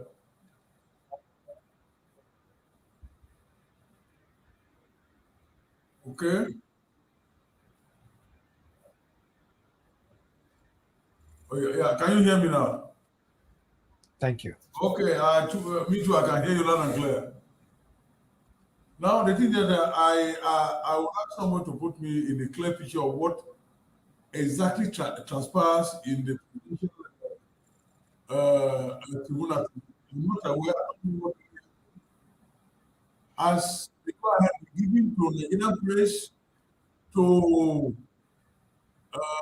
televise the proceedings live on the air for all Nigerians to view or to see what is happening, because all of us we cannot get to the tribunal at the same time. All right, Mr. Daniel, thank you very much. I can see that your submission is very, very slow. So even before you get this now, it might take a while, but still, we are going to be passing more informations on that by 6 p.m.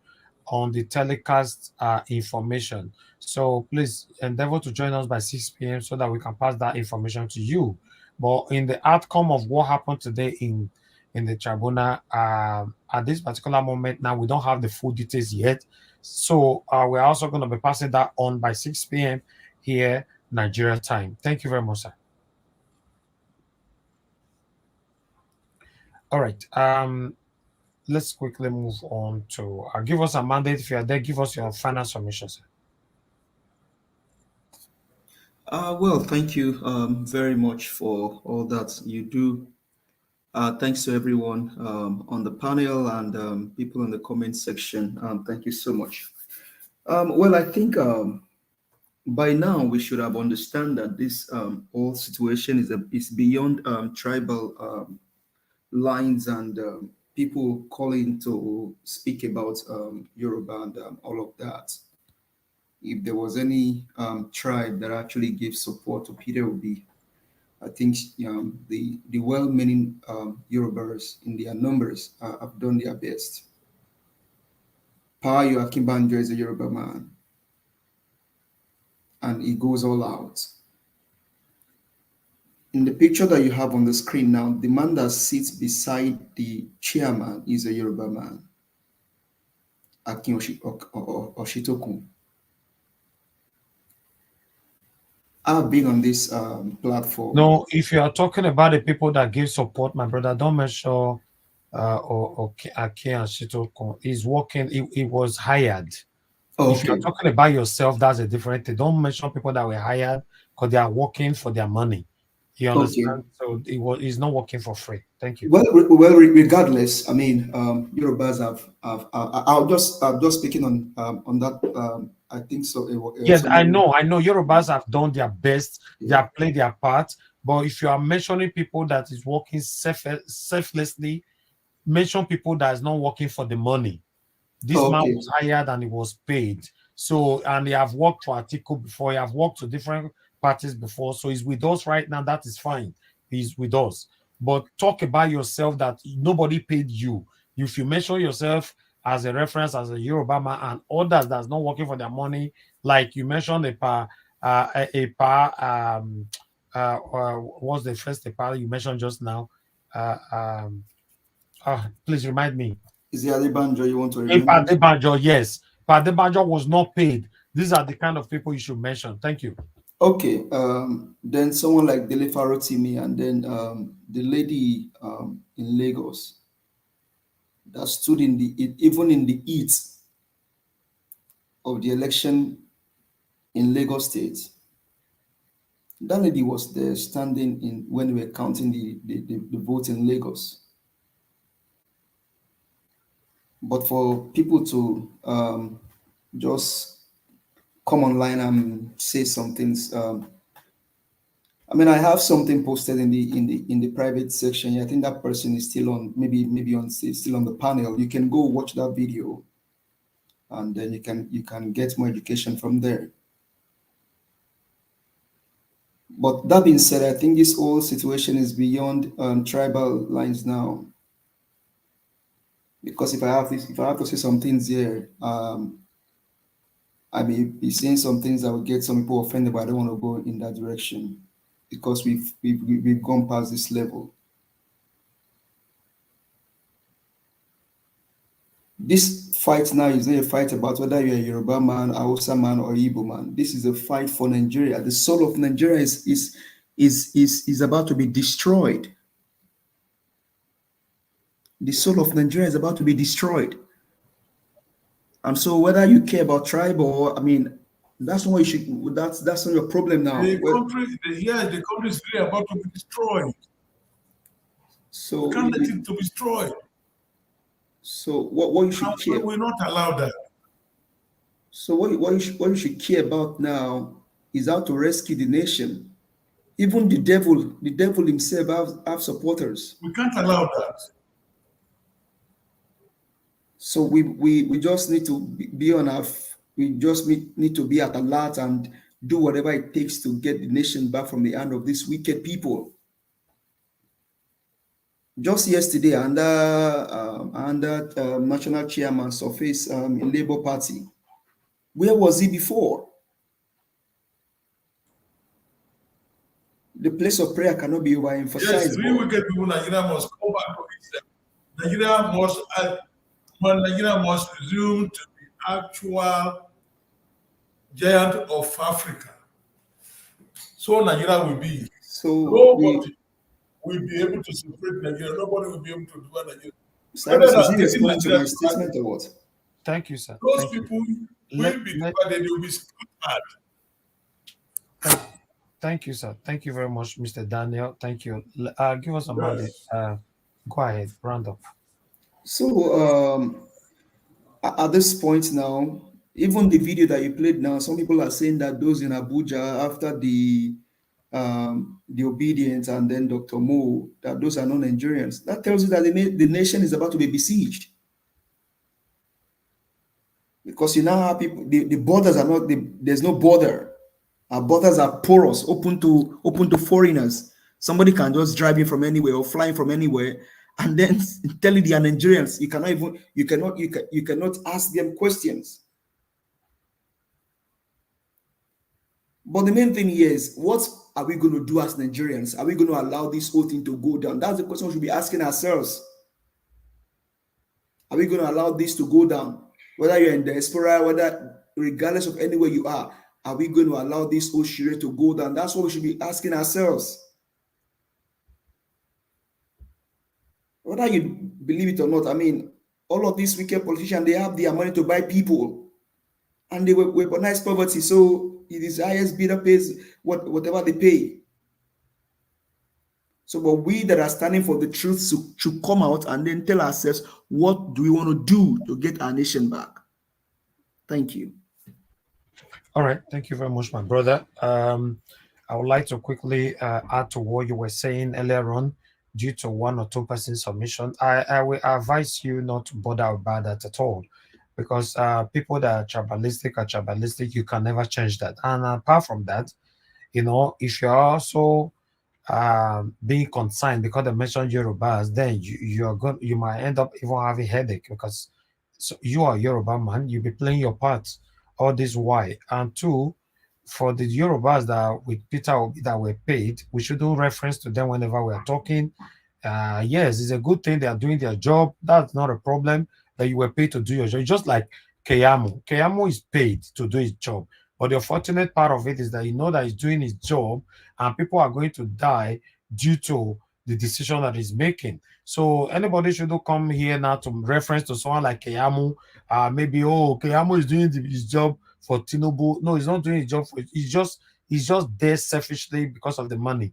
So the same way, if people want to genuinely reference to people, that should reference to the Yorubas that are doing this job, supporting Peter Obi, that are not be paid. People like you and others. If you have people want to talk about Edo people, they should talk about Edo people that are doing this job, people like me and others that have not been paid. Yes. When you now beginning to, refer to some selfish Edo people that have collected money, say, no, Peter Obi must win. And tomorrow, if you stop paying them, then they move to another side, then that's not going to work. Obviously, we understand that people have infiltrated this movement with their selfishness, especially, on what they can gain. But yes, these people can be easily identified. Let's stand for what is right, my people. That is what I stand for. My platform does not stand for anything to do with tribalism or tribal war. I'm here for a better Nigeria. If we cannot have it now, divide the country and let everybody go their separate ways. That is it. Thank you. I would like to move on to the next person so that we can round up this session, which is okay. I think everybody have contributed, but I can see Madam Nena came back. I don't know if you came back because you have one or two things to say. Williams Winner, you came back as well. I don't know if you came back if you have something to say. No, not really. I don't really have anything much to say anymore. I just Okay, thank you. Hello. Okay, Williams Winner, do you have something to say quickly? Oh, thank you very much, Mr. Elvis. I've been trying since morning. My network have been under attack since yesterday. Oh, thank you. But I just want us to keep what's forging on, and what is going on. And I really thank God for every one of us, both those of you that in diaspora and those of us here in Nigeria. We should always know these things, sir, that the battle we are fighting now is the battle between light and darkness. It's as simple as that. It's a battle between the oppressed and the oppressor. And the oppressed thought they have all power. I always mention it. The oppressed are rising up now. We Nigerians, those people that are saying the truth, we should keep on. We may not have weapon of artillery like bomb or like having command to control the troops, but our voice is more powerful. And I can see it is going far and far more than we are expecting. People are being scared because of what we are saying, because of the truth. We should keep on saying the truth. Like my brother over there gave us a mandate. I really love you, sir, for saying the truth all the time. I am a Yoruba man, and I know there's no way I'm going to do it. Many people are going to be bought. Many people that are shameless, that are for their self-interest, we can't stop them. But they will continue to bury themselves. They will continue to dig their own grave. That's what I know. And I remember, everything happening in the Labour Party, happening with the people coming up, attacking our principal. You can't imagine today now. I was watching the inaugurations of the Dangote refinery this morning before I joined the show. I saw a principal there and many other dignitaries here. But you can't imagine something. The president-elect wasn't there. No, he sent his vice president there. You can see I don't know how to tag that one in such a occasion that we are talking about the biggest refinery in the world. Now the person that they so selected wasn't there to even to talk. He had to send his vice there. It can give if that one is giving us an it shows that this man is just to control, to maim, and to be in charge by force. But I have this consolation for every one of us that we should not give up. I know we are coming back in the evening. We should not give up. Those people that are that are doing protests at Abuja, you can see what happened after they left. Those people paid, came back. Those for other party came back, started doing their own protests as well, thinking or having planned to create chaos. But we are more wiser than them. Light will always overcome the darkness. I know many judiciary, they are listening to us. All those people thinking they are in control. They are not in control. The people that owns the nation are now rising up and they are going to take back their nation. Just see what happened in the Bible. Israel didn't go to the land of Egypt or being oppressed. No, they went there with their own violation. They went there being embraced by the then Pharaoh. But what happened? Why did they become slave in the other people's country? But the promise of God for the Israelites is that they are going to be a nation. Though oppressor oppress them, making their lives so unbearable, but a day comes. They were rescued. Pharaoh don't want them to go, but I just want those people that are present today to read the history, to go back to the history. The oppressed will never last long. Now I can see what has not been happening in Nigeria now happening. People are now awakening, and more is yet to come. People love the success story. People are envy people that are successful. They came with many things to make sure they are being identified with the success. That's what is happening in the Labour Party. Many are still going to come. But one thing is sure, as someone said in the morning, we should be looking at our principal, his attributes, his lifestyle, and that one should be giving us courage. And all the well wishers of Nigeria too. Let us keep on saying the truth. We are going to claim back our country. And those people oppressing us, they should think like that, or they should look at what happened to Pharaoh. Every one of them are going to dig their own grave and they are going to perish there because people are going to be liberated. God did not create anybody to be oppressed by the other. Those people that choose the way of oppressor, maybe because they have power, or maybe because they can talk, or maybe because they are being bought with a price, they are going to lament at the end of everything because people are going to be liberated. Nigeria is going to be liberated. I must tell you that. And it is going to happen during at this our time. I keep on saying, see, Mr. Elvis, we are in the process of building, and we are going to build it together. All those people that want to oppress us, they are going to be discomfited, they are going to be destroyed by the power of the people. Thank you very much, sir. Thank you. Thank you very much. All right. That is it for now. Guys, we need to round up. Make sure you join us by 6 p.m. Nigeria time. In the next, I guess, about 2 hours or 3 hours from now, we're going to be coming back on air again to give you a full details of what happened today. Make sure say you take about 3 wraps of starch and black soup before you come back again. Thank you very much, my lovely brother. All right, before I go on, let me quickly respond to Anthony Ola on the comment section. Anthony Ola, your comment was, Service, you are right. People who are tribalistic and all that. Yes. No, that's not your comment that I saw that I wanted to respond to. Okay, yes. This one, let me put on the screen. Anthony Ola, you said everyone is getting benefit one way or the other. Even Peter Obi was VP to Article. You cannot say because Osoteko is getting paid, it should be discounted. He believes in Peter Obi. No, you don't get it. Yes, obviously he did. He believed on Peter Obi, that Peter Obi can change Nigeria for good, and he's here. But what I'm saying, we approached him and please come and do this job for us. He agreed on a fixed price and we paid, and he's here doing the job for us. Fine. You cannot compare Osun Tokunt, that name is difficult for me to pronounce, Akin Osun Tokunt with someone like my brother now give us a mandate. We cannot compare him with you, for example. You know, yes, he believes in what we are doing, but you did not collect money. You want Peter Obi, right? I don't know how to explain it. Give us a mandate, did not collect money, believe in Peter Obi.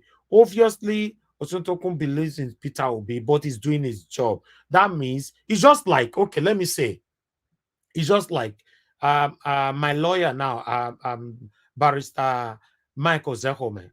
You know, he came here, and apart from he came here to talk to us, I talked to him privately. He wants a better Nigeria, but he's working for Atiku. He's doing his job. But have you ever seen him, for example, talk down on Peter Obi, even though he's standing for Atiku. Never. You will not have any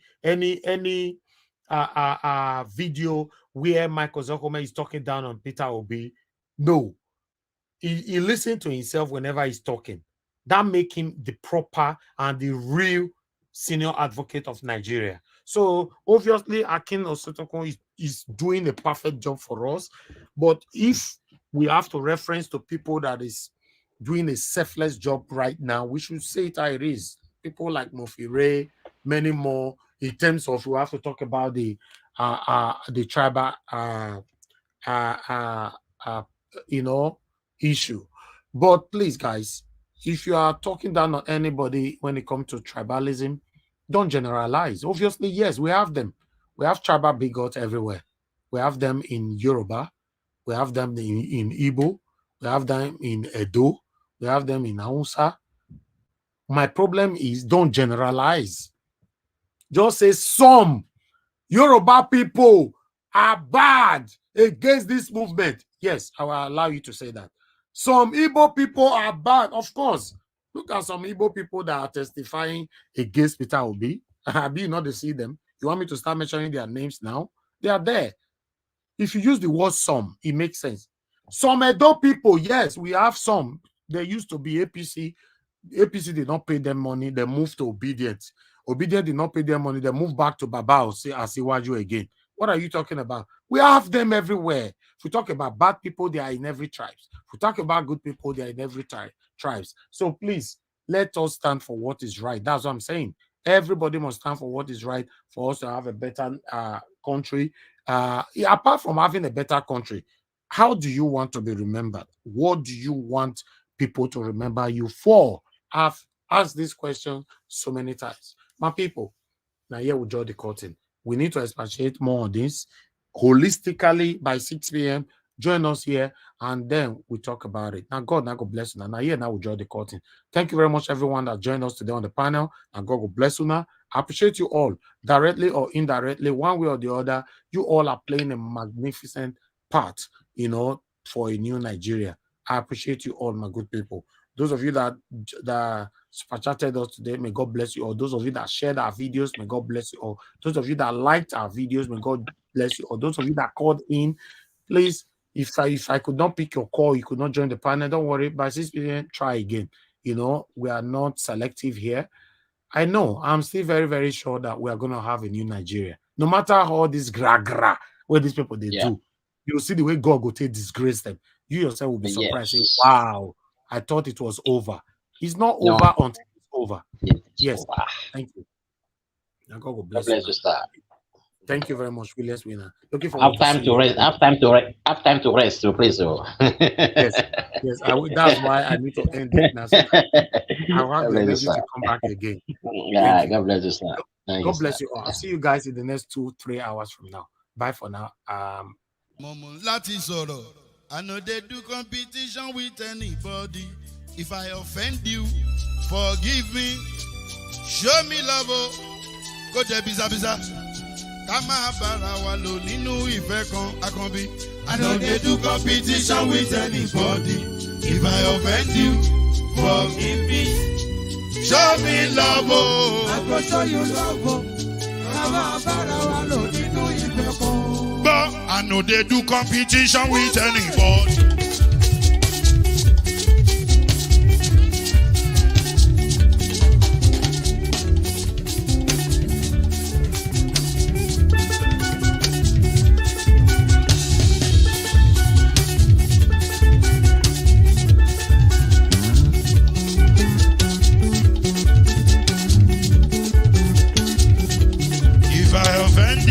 Forgive me, show me love, I go show you love. Kama bara walo ninu ife kan. I know they do competition with anybody. If I offend you, forgive me. Show me love, I go show you love. Kama bara walo ninu ife kan.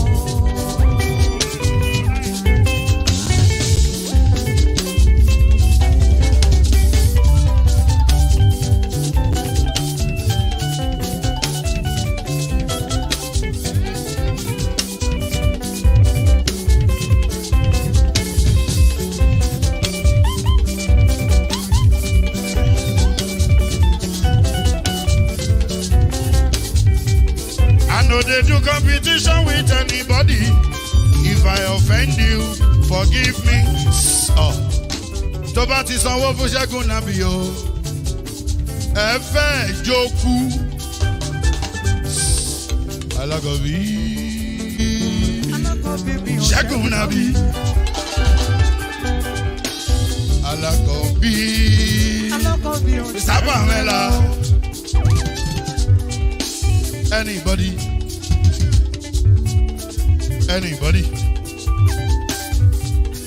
Any bobo.